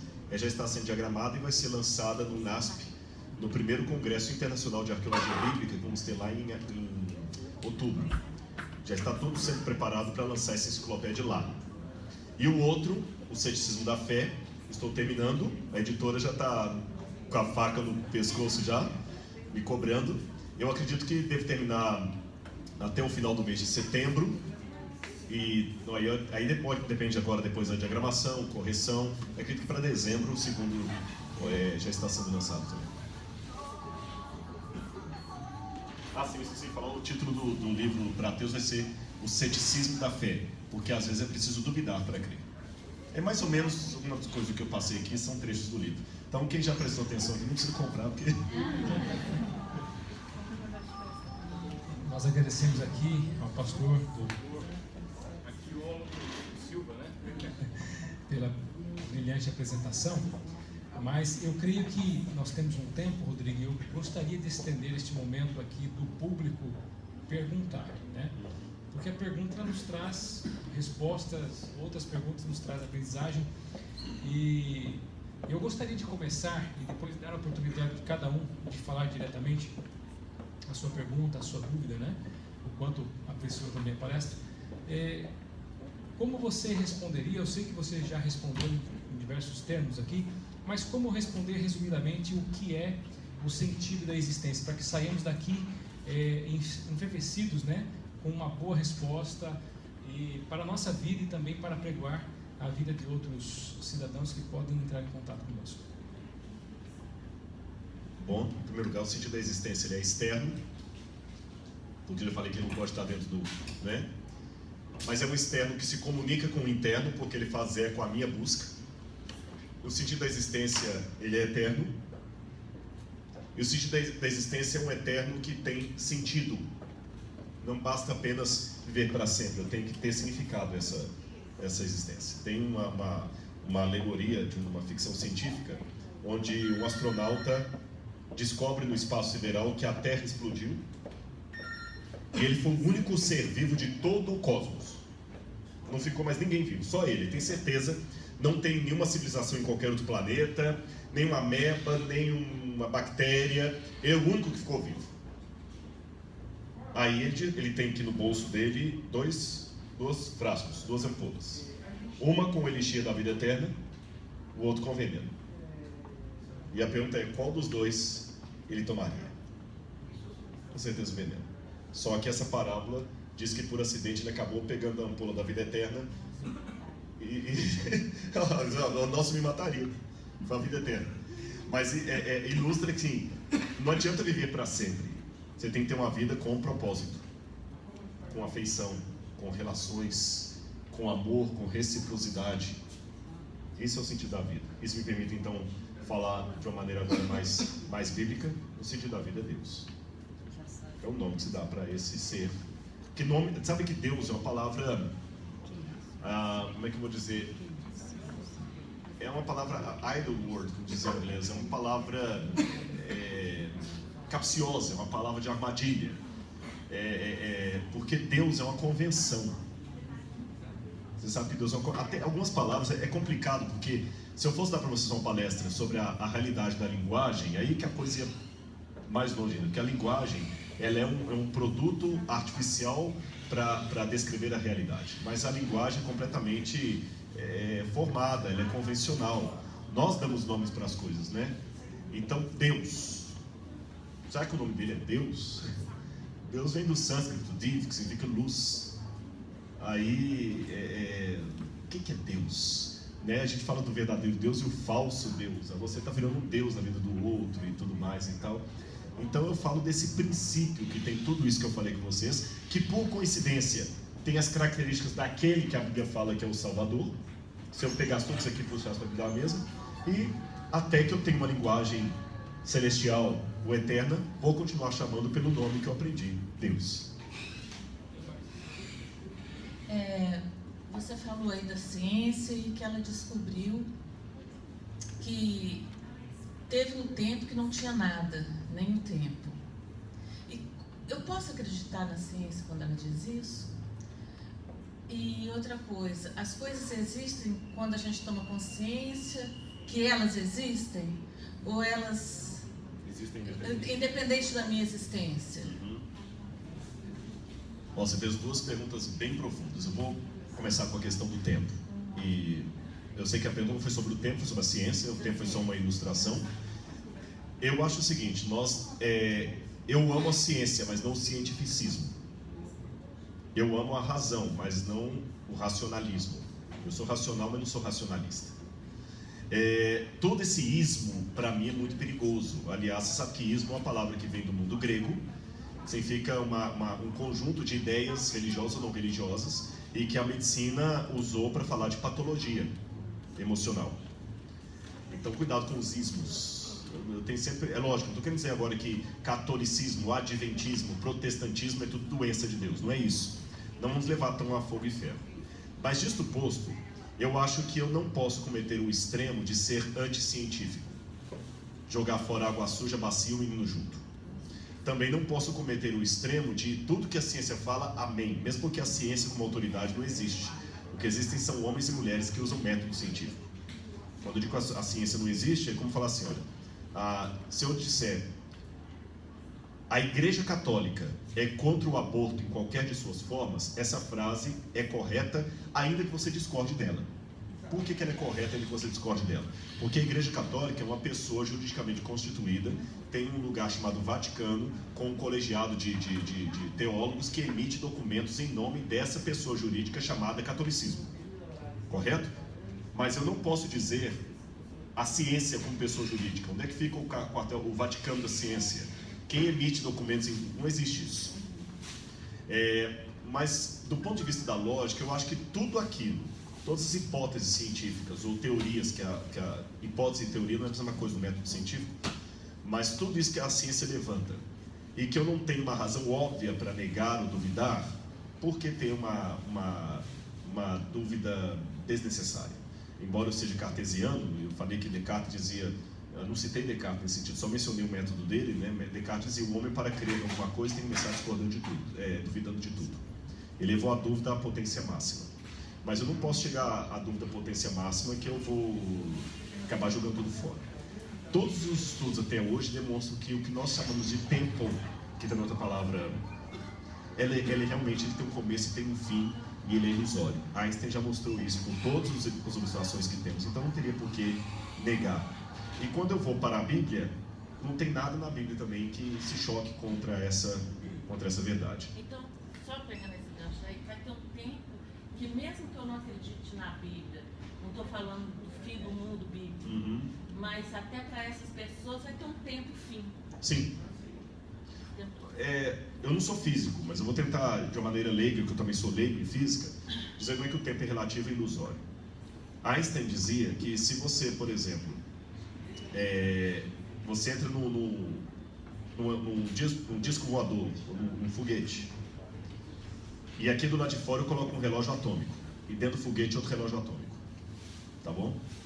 Quando você viajar à velocidade da luz nesse foguete e voltar, o seu relógio atômico vai estar marcando um tempo diferente do que estava aqui fora. Então você vê que é tudo muito relativo, tá certo? E mesmo olhando assim de uma maneira mais simplória, o que é o dia? O dia é o Sol girando em torno o dia é a Terra girando em torno do Sol, dando essa ideia de clareza, de escuridão. É meio... Será que o dia tem 24 horas? E como é que vai ser no planeta Marte, que é outra contagem de tempo, e no outro universo, entende? Então não tem por que duvidar. Com relação à segunda pergunta, ela joga justamente essa segunda pergunta ela é mais profunda que a primeira, porque ela é justamente a discussão dos idealistas e dos materialistas no século XVI e XVII, com a realidade das coisas. Aí que vem Descartes, vem vários outros e coloca assim, vem cá, será que essa cadeira ela existe independente da minha percepção? Ou eu tenho que percebê-la para ela passar a existir? Os céticos, de maneira geral, que havia na época, eles levaram o ceticismo a tal ponto, foram os primeiros ateus, assim, mais formados em agremiação. Foi logo no início da Idade Moderna que você tem ali o racionalismo, o empirismo, o enciclopedismo, o iluminismo. E dentre esses aí, tinha aqueles que para negar fé, negar religião, negar tudo, levavam a tal extremo o ceticismo, a dúvida, que eles diziam o seguinte: como é que eu posso ter certeza que essa cadeira existe aqui, que não é uma produção da minha cabeça? Tá certo? E se de repente você não está olhando para mim, nenhum de vocês estão aqui, eu estou apenas sonhando. Lembra o filme Matrix? Então eu não posso ter certeza de nada. Nem que você está olhando para mim, conversando comigo e que essa pergunta existiu. A minha mente pode estar produzindo isso aqui. Aí vem Descartes e diz: espera aí, estou esquecendo de uma coisa. Eu posso negar, eu posso duvidar de tudo, mas eu não posso duvidar da minha existência. Porque ainda que vocês me assistindo aqui seja uma ilusão produzida pela minha mente, para que essa ilusão exista, a minha mente tem que existir em algum lugar produzindo essa ilusão. Então eu não posso duvidar da minha existência. Cogito ergo sum. Penso, logo existo. Então a partir dele ali, eu posso dizer que, peraí, então existe algo. E se existe algo, eu acho que as coisas existem independente da minha percepção ou não delas. Então, respondendo a sua pergunta, eu acho que a percepção, ela sempre é posterior à existência. Boa tarde. Vocês precisam do microfone ou eu falo assim mesmo? É que como está transmitido ali, eu não sei se... Primeiramente é um prazer te ouvir. Obrigado. Te ver pessoalmente também, já vi algumas palestras. Doutor Rodrigo, você falou que a natureza, o segundo livro de Deus, vamos dizer assim. Você está um trecho de Paulo, assim, em Atos 16, ele chega em Atenas e vê um altar ao Deus desconhecido. Os gregos, eles já tinham alguma concepção de Deus e como que era esse altar que eles, outras palavras, fizeram para Deus? Bom, eu vou falar hipoteticamente para você aqui. Sabe que a arqueologia, a história, trabalha com fragmentos de passado. Primeiro, todo mundo teve uma noção de Deus. Porque se Deus existiu e lá atrás, para o primeiro homem, ele passou a sua realidade, esse homem passou para os descendentes, ainda que ela chegou distorcida, mas chegou. Ninguém falsifica uma nota de $4. Não existe. Você pode criar, inventar uma, mas não falsificar. Você vai falsificar o que existe. Então, se existem religiões falsas, é porque tem a verdadeira. E a falsa sempre imita a verdadeira. É uma deturpação da verdade. Então, todos eles tinham noção de Deus. Esse é o primeiro ponto. Segundo, existe uma história interessante entre os gregos, que no 6º século a.C., um homem chamado Epimênides, ele era um filósofo que morava na ilha de Creta, e Epimênides tinha um comportamento muito, como é que eu diria para vocês, diferente, digamos assim, excêntrico. Epimênides saiu da civilização, ficava no meio do mato lá, e ele criticava muito as pessoas de Atenas de Creta. E entre as críticas que ele fazia, havia a ideia do abandono ao culto a um Deus. Alguns estudiosos de Epimênides pensam que ele está falando de Zeus, que eles abandonaram o culto a Zeus. Outros estudiosos pensam que não é de Zeus que ele está falando, mas de algum tipo de divindade que até hoje ninguém sabe qual é. Epimênides escreveu um livro chamado Crética. Um poema chamado Crética. E nesse Crética ele fala assim: os cretenses sempre mentem. São homens de ventre preguiçoso, feras indomáveis. Os cretenses sempre mentem. São homens de ventre preguiçoso, feras indomáveis, porque esqueceram a ti, ó Deus verdadeiro, o único, pois em ti existimos e nos movemos e temos a nossa existência. Esse Epimênides um dia foi chamado às pressas em Atenas. Isso tudo está documentado, você tem documentos que comprovam isso que eu estou falando, documentos antigos. A Laécius, daqui a pouco eu lembro o outro nome dele. Laécius é um escritor do segundo século romano que conta essa história. Laércios fala, por exemplo, que Epimênides foi chamado às pressas cidade de Atenas, e ele saiu de Creta e foi para Atenas porque havia uma praga que estava acontecendo em Atenas e eles não sabiam o que fazer. Já tinham oferecido sacrifício para tudo enquanto é Deus e nenhum deles tinha placado a ira dos deuses, e aí a peste estava ali. E ali havia imagens de todos os deuses, havia mais de 30.000 estátuas públicas de Deus em Atenas. Tanto é que Pausanias dizia que era mais fácil encontrar um Deus em Atenas do que encontrar um homem. Então, com tantas imagens de deuses, e o que aconteceu? Qual Deus estava faltando eles aplacarem a ira para aquela peste ir embora? Aí Epimênides então chega para eles e fala o seguinte: olha, o grande problema é que vocês não estão aplacando a ira do Deus verdadeiro. E eles, tudo bem, então, mas por isso a gente trouxe você aqui. Quem é esse Deus verdadeiro? Diógenes Laércios, lembra o nome do autor completo. Quem que é esse Deus verdadeiro?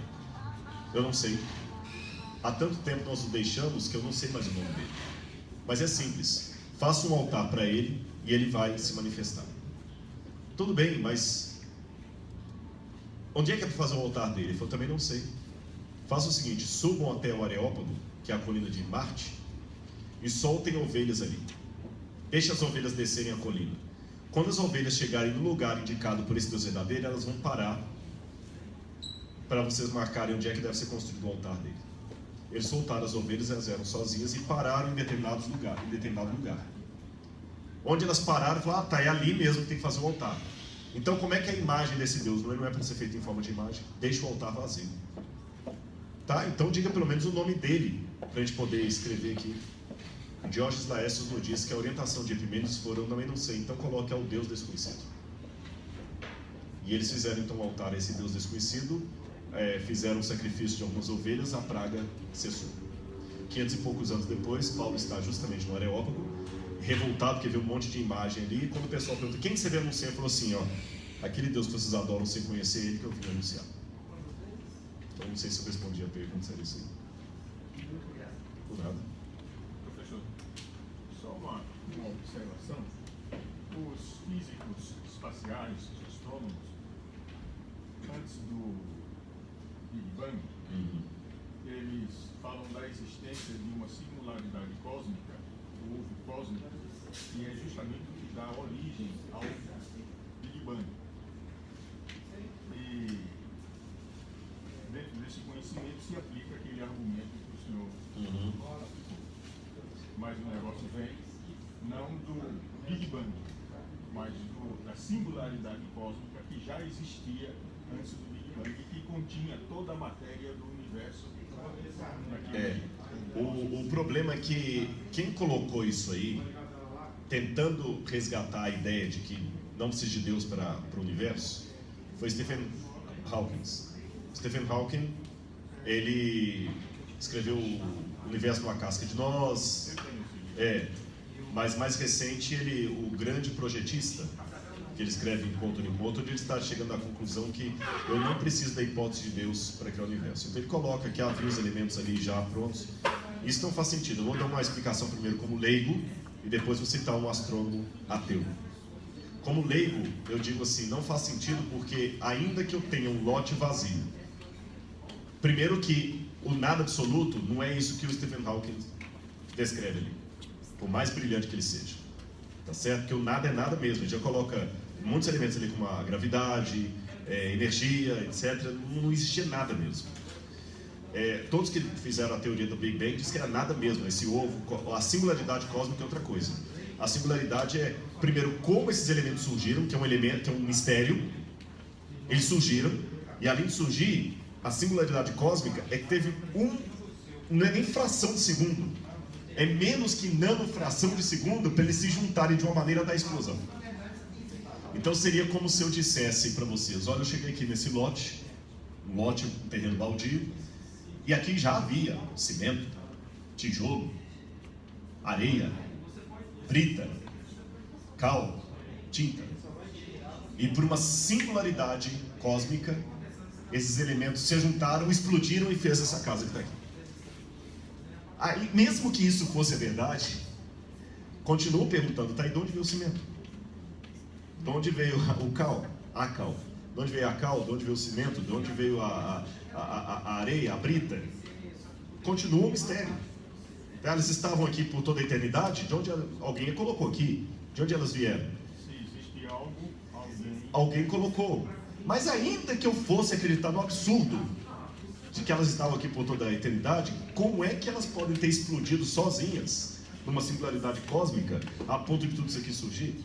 A explicação que alguns físicos dão é o seguinte: não é simples. A matemática, porque se eu jogar isso na lei das probabilidades combinadas, aí, acho que nem calcula mais. Mas aí o ateu me explica facilmente, fala assim: não é simples, é simples, é simples. Você não consegue produzir algo. Deixa eu colocar a singularidade matemática. Para que uma simples molécula de ameba exista, da mais simples forma de vida, a chance matemática do acaso é como se eu cobrisse todo o estado do Texas. Imagine todo o estado do Texas com mais ou menos 2 metros de altura de moedas de 25 centavos de dólar, $40. Imaginem todo o estado do Texas forrado por um colchão de 2 metros de 25 centavos de dólar. Imagina quantos milhões de dólares não haverá ali. E aí o cara fala assim: Pastor Gilberto, no meio desse oceano de moedas aqui, tem uma única moeda com um X vermelho. Você vai sobrevoar de helicóptero e escolher onde é que você quer pular de paraquedas. Helicóptero de paraquedas é meio complicado. Vamos botar outra coisa aqui, um aviãozinho aqui. Vamos sobrevoar com um aviãozinho aqui. Você vai pular. Porque de paraquedas, você vai pular. Não, mas já que tudo é impossível, vou botar de helicóptero mesmo. Você vai pular e vai ter uma chance, uma única chance. Se você der a sorte de conseguir pular exatamente no ponto onde está a moeda, sem conhecimento prévio, enfiar a mão ali e tirar uma única moeda e for aquela moeda de X, todas as outras serão suas. Eu acho assim quase infinita. Só que aí o ateu ele fala: é simples, é porque o universo estava num processo eterno, sem tempo, mas eterno.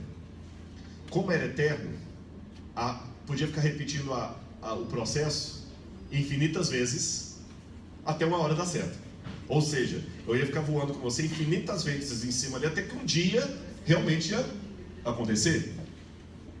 Só que isso é um absurdo, porque se isso acontecer uma única vez de maneira infinita, já era para ter acontecido outras vezes de maneira infinita, porque é infinito. Não ia ser singularidade cósmica, ia ser pluralidade cósmica. Ia ser pluralidade cósmica. E nós nem íamos estar aqui porque nós estamos no processo do infinito. Entende como é que a questão é complicada? Agora eu vou dar uma explicação de um físico ateu, Marcelo Geisler. Marcelo Geisler, que é ateu, físico, falou o seguinte: me admira como o homem da capacidade intelectual de Richard Dawkins está falando besteiras tão grandes, asneiras, que nós como físicos sabemos que não tem nenhuma comprovação da ciência. Afirmar a teoria das cordas, ou que o universo é multiverso, isso é tão insensato como a pior das teorias de ficção científica. Mas eu entendo a razão.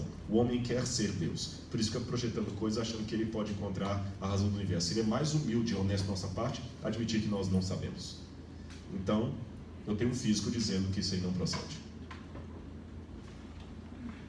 Pessoal, acho que é a última, por conta do horário. Quando anuncia assim, tem pelo menos mais 2, né? Vamos fazer uma. Já anuncia a última, isso é. Então você foi o único que fez 3, viu? Você tá bem. Boa tarde, são 3 horas, 30 minutos e 50 segundos precisamente. Quando eu falo isso, esse precisamente, na verdade, não existe senão alguns milésimos de segundo passado.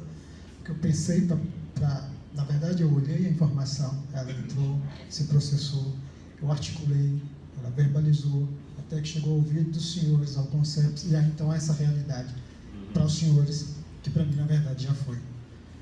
Partindo dessa ideia, seria, vamos dizer assim, sensato, quando às vezes uma pessoa que vai trabalhar muito pelo campo da racionalidade, sempre explicando de forma cartesiana e precisa cada elemento, exatamente para às vezes excluir a fé, seria sensato colocar algo dessa natureza para ele, dizendo: olha, se a realidade que eu estou dizendo para você agora não existe, senão alguns milésimos de segundos no passado, porque de fato ela já foi, na medida em que você a tem como precisa, como exata, de modo a, de uma certa forma, vamos dizer assim, dar a ele condições de pensar algo mais, porque tem-se alguns racionalistas que tendem a dizer, ó, isso é assim, e ponto. Encerrou a questão. Né? Seria sensato, acho que a pergunta que eu quero fazer é, você criar situações para que aquele que é racionalista pense mais um pouco? Com certeza, a própria noção de presente, realmente é ilusória. Porque cada segundo, o nanosegundo que passa, o presente virou passado. Né? Então o presente não existe. Vocês vão olhar, existe na verdade o passado e o futuro, o presente é uma ilusão. Eu sei que é estranho falar, o presente é uma ilusão. Porque cada vez que ele passa, ele está ficando um segundo para trás. Então, sim, e eu diria mais, nós temos que aprender a arte de fazer perguntas, colocar o outro para pensar. Muitas vezes um ateu cético, um agnóstico, e é parte disso por causa do orgulho do crente, o ufanismo de achar que nós temos a verdade. Isso é muito perigoso. Nesse livro eu coloquei, eu descobri importantes verdades, mas eu não descobri a verdade, com A maiúsculo. Mas você descobriu Deus? Deus não é verdade? Sim, mas eu não descobri tudo sobre Ele. Entende o que eu quero dizer? Pelo contrário, quanto mais eu me aproximo de Deus, mais dúvidas eu tenho, porque Ele é tão grandioso, tão grandioso, tão grandioso, que eu faço mais perguntas do que afirmações. Como é que Ele pode ser 3 e 1 ao mesmo tempo na Trindade? Qual a natureza do Espírito Santo? Como é que Ele pode nunca ter tido começo? Como é que Deus pode ser um ser cujo centro está em toda parte e a periferia não está em parte alguma? Será que tem um espaço que caiba a Deus? Uau! Quanto mais eu me aproximo de Deus, eu descubro que eu faço mais perguntas do que afirmações. Segundo, que a pergunta ela é ótima.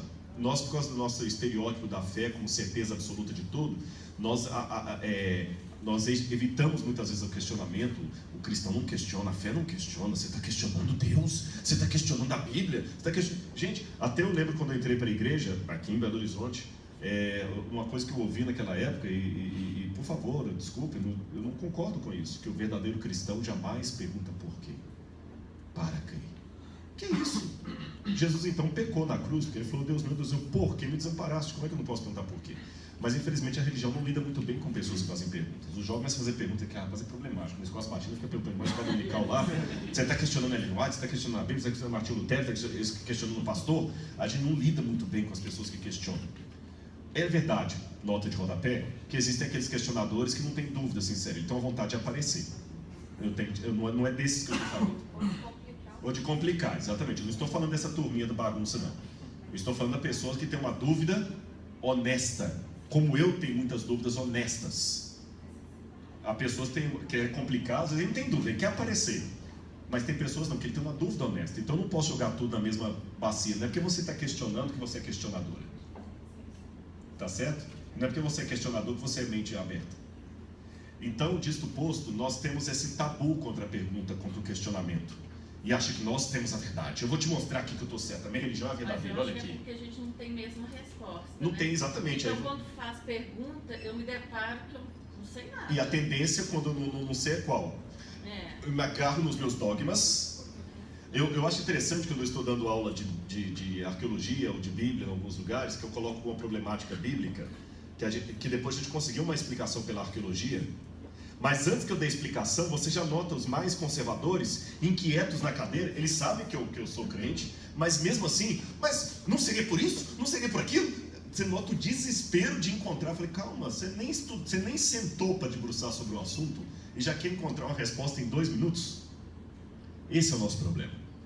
E esse nosso problema nos faz perder talvez uma ferramenta preciosa que nós teríamos num diálogo com o de fora, que é justamente o insight que você aventou. Fazer perguntas para ele, colocá-lo para pensar.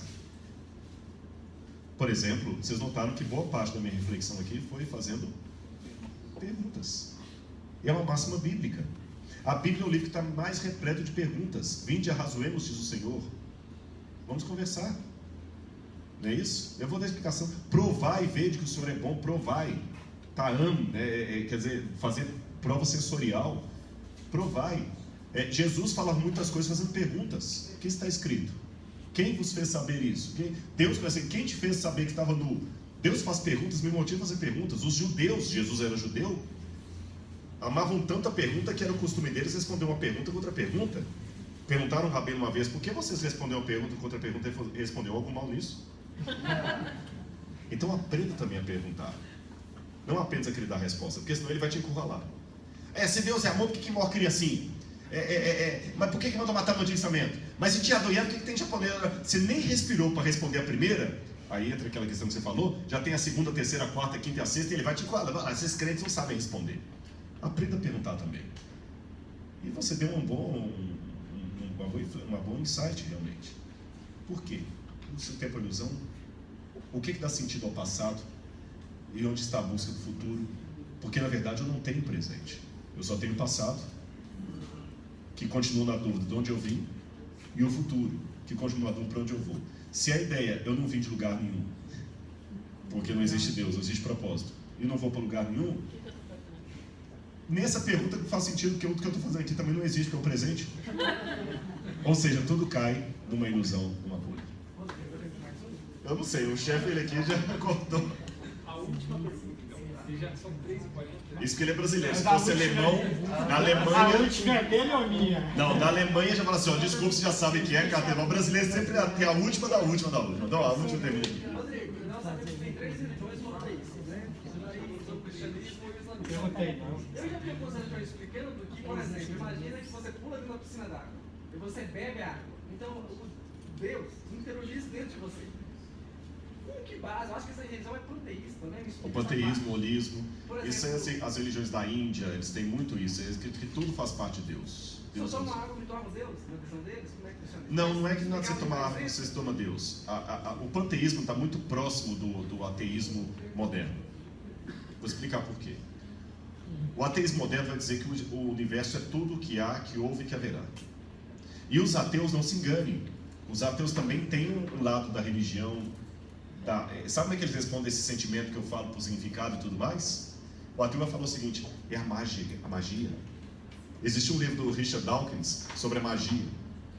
Ele fala: a magia, você pensa que eu também, como ateu, só porque eu sou ateu, eu não me emociono quando eu coloco aquele que faleceu do Cosmos, Carl Sagan. O Carl Sagan fala: vocês pensam que eu não me emociono só por ser ateu quando eu coloco o olho diante de um telescópio e olho a nebulosa de Órion? É lindo. Você acha que eu não choro quando meu filho nasce? É lindo. A diferença entre mim e você é que você chora porque você imagina um Deus que fez tudo isso. Eu choro porque eu reconheço a magia que faz parte da natureza. A magia que me emociona, a magia do sabor, do som, da sensação. A magia é linda. Então eu tenho uma religião. Eu tenho uma religião. É a mesma religião de Einstein. É o Deus da natureza. Você entendeu? É o Deus da matemática. Não é o Deus da religião. É a natureza. Eu cultuo a natureza porque eu faço parte dela. Então eu amo amar você. Porque você é a natureza, você faz parte de mim, eu faço parte de você. A magia, curta a magia. Esquece esse negócio de Deus, porque a magia te liberta. A magia não te obriga a rezar para ela. A magia não te obriga a rejeitar o outro que pensa diferente de você. A magia é linda. Só que na verdade eles estão sendo como os panteístas. Os panteístas fazem a mesma coisa. Eles reverenciam a natureza, o universo. A diferença é que os panteístas dizem: esse universo é Deus. E você, por fazer parte desse universo, você também é um Deus. Entende? E no processo evolutivo, agora eu estou na religião hindu, Deus é hoje o que você foi ontem. E você será amanhã o que Deus é hoje. Porque somos todos espíritos em constante evolução. Então por isso que temos que amar uns aos outros, respeitar uns aos outros, porque somos todos parte do mesmo sistema. E se um é danificado, o sistema todo sofre. Então isso, mas eu vejo um paralelo muito grande entre a visão de magia ateísta e a visão panteísta entendeu? Ambos estão reverenciando a natureza. A resposta bíblica disso, em reverenciar a natureza, quer seja como um panteísta, que vê tudo como sendo Deus, quer seja o ateu, como vê tudo como sendo magia. Ora, a Bíblia para mim é mais intelectual, porque ela já alertava os antigos pagãos a não adorarem imagem, falava de maneira bem irônica assim: vocês estão cultuando uma estátua que tem olhos mas não vê, tem ouvidos que não ouvem, uma boca que não fala, e você está devotando toda a sua reverência àquilo ali, um pedaço de pau, que não vai fazer nada por você. A mesma coisa faz o hindu. Ele está reverenciando lá o Rio Ganges, está reverenciando ou mesmo o animista da África está reverenciando o espírito da árvore, a coisa que não pode fazer nada por ele. E o ateu, a mesma coisa, eu estou reverenciando a magia, mas a magia não pode me salvar, a magia não pode me salvar, não. A magia, o máximo que eu posso é contemplar e pouco, boa, acabou. Esse é o problema. Tá bom? Agora sim, muito obrigado, viu? Onde você vai estar hoje? Assim, hoje eu vou estar no Capri, mas você vai saber mais. Oi? Você também? Olha a coincidência, eu também vou estar lá. Só que aí eu tenho que saber o endereço lá, que eu não sei, você que pode ajudar aí. Eu só não sei se pode convidar todo mundo, porque parece que tinha uma inscrição lá, eu não sei se... Quem se inscreveu. E amanhã também estarei lá, e aí depois já vou imediatamente para Manaus. Quando estará na próxima vez aqui em BH? E agora só Deus sabe. Nem o Filho, nem os anjos, não somente o Pai. Mas muito obrigado, viu, gente? Sim. Ao Congresso de Arqueologia do NASP, depois vocês podem entrar lá no site, fazer inscrição. Estão vindo professores da Universidade Hebraica. Esse que vos fala será um dos palestrantes. E ele será do dia 12 a 15 de outubro, lá no NASP. Tá bom? De 12 a 15 de outubro. Muito obrigado. Por inscrição também. Está liberado para tirar foto, né? Fazer outras coisas mais. Quem quiser fazer pergunta para mim, gente, pode continuar. Tá?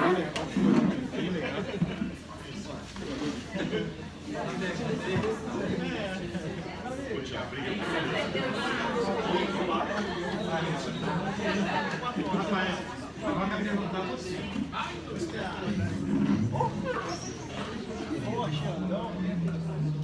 Você perdeu tudo. Tudo bem?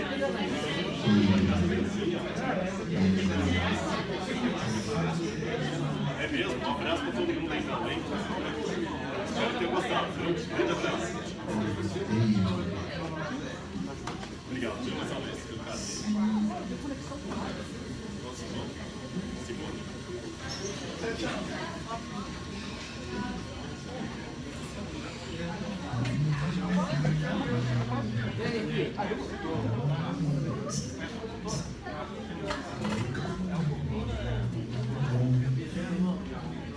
Deus abençoe, viu, senhor? Obrigado por tudo, viu? Tudo bem? Obrigado, já volto, não sabia? É mesmo? Muito obrigado. Vou colocar aqui, só tomar cuidado para não esquecer. Pronto, coloca. Obrigado.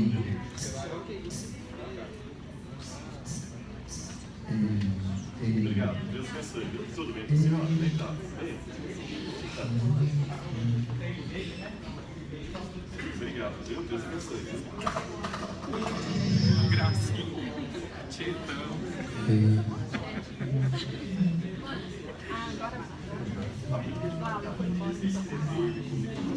Mas eu vou já resolver o motivo.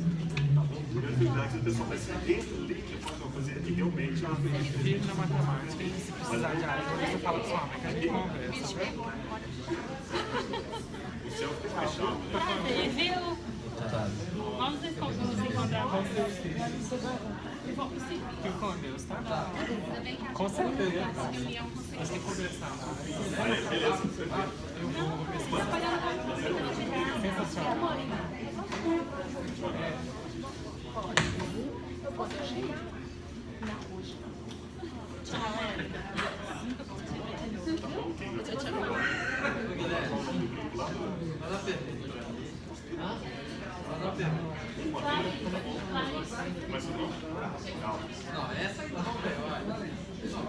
E aí, pessoal, da Lagoinha, tudo bem? Já sei que você vai trazer 148, estou aqui com o Carlos Wagner, que está aqui com vocês, que vão dar um abraço aí. Igreja da Lagoinha, com saudade de vocês, já conhecem muitos anos atrás dessa igreja, viu? Grande abraço, fique com Deus. Sucesso, viu? Obrigado mais uma vez. Grande abraço. Vamos fazer, vamos lá.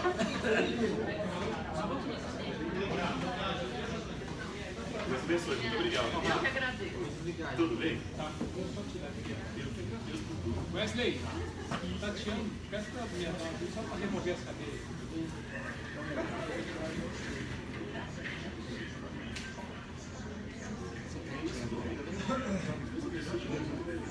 Você vai estar lá? Então vamos estar lá, se Deus quiser. Obrigado mais uma vez, viu?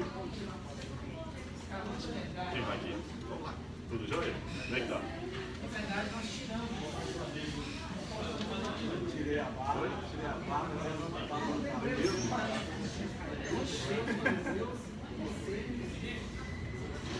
Obrigado mesmo. Vamos aqui. Ajudando os outros mesmo. Menino mesmo, tá?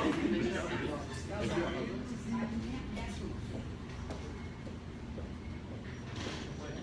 Obrigado, viu, gente?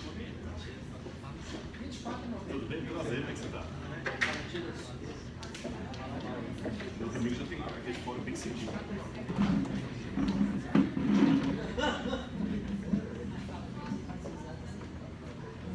Ô, gente, obrigado mais uma vez, viu? Opa, vamos lá. Fica.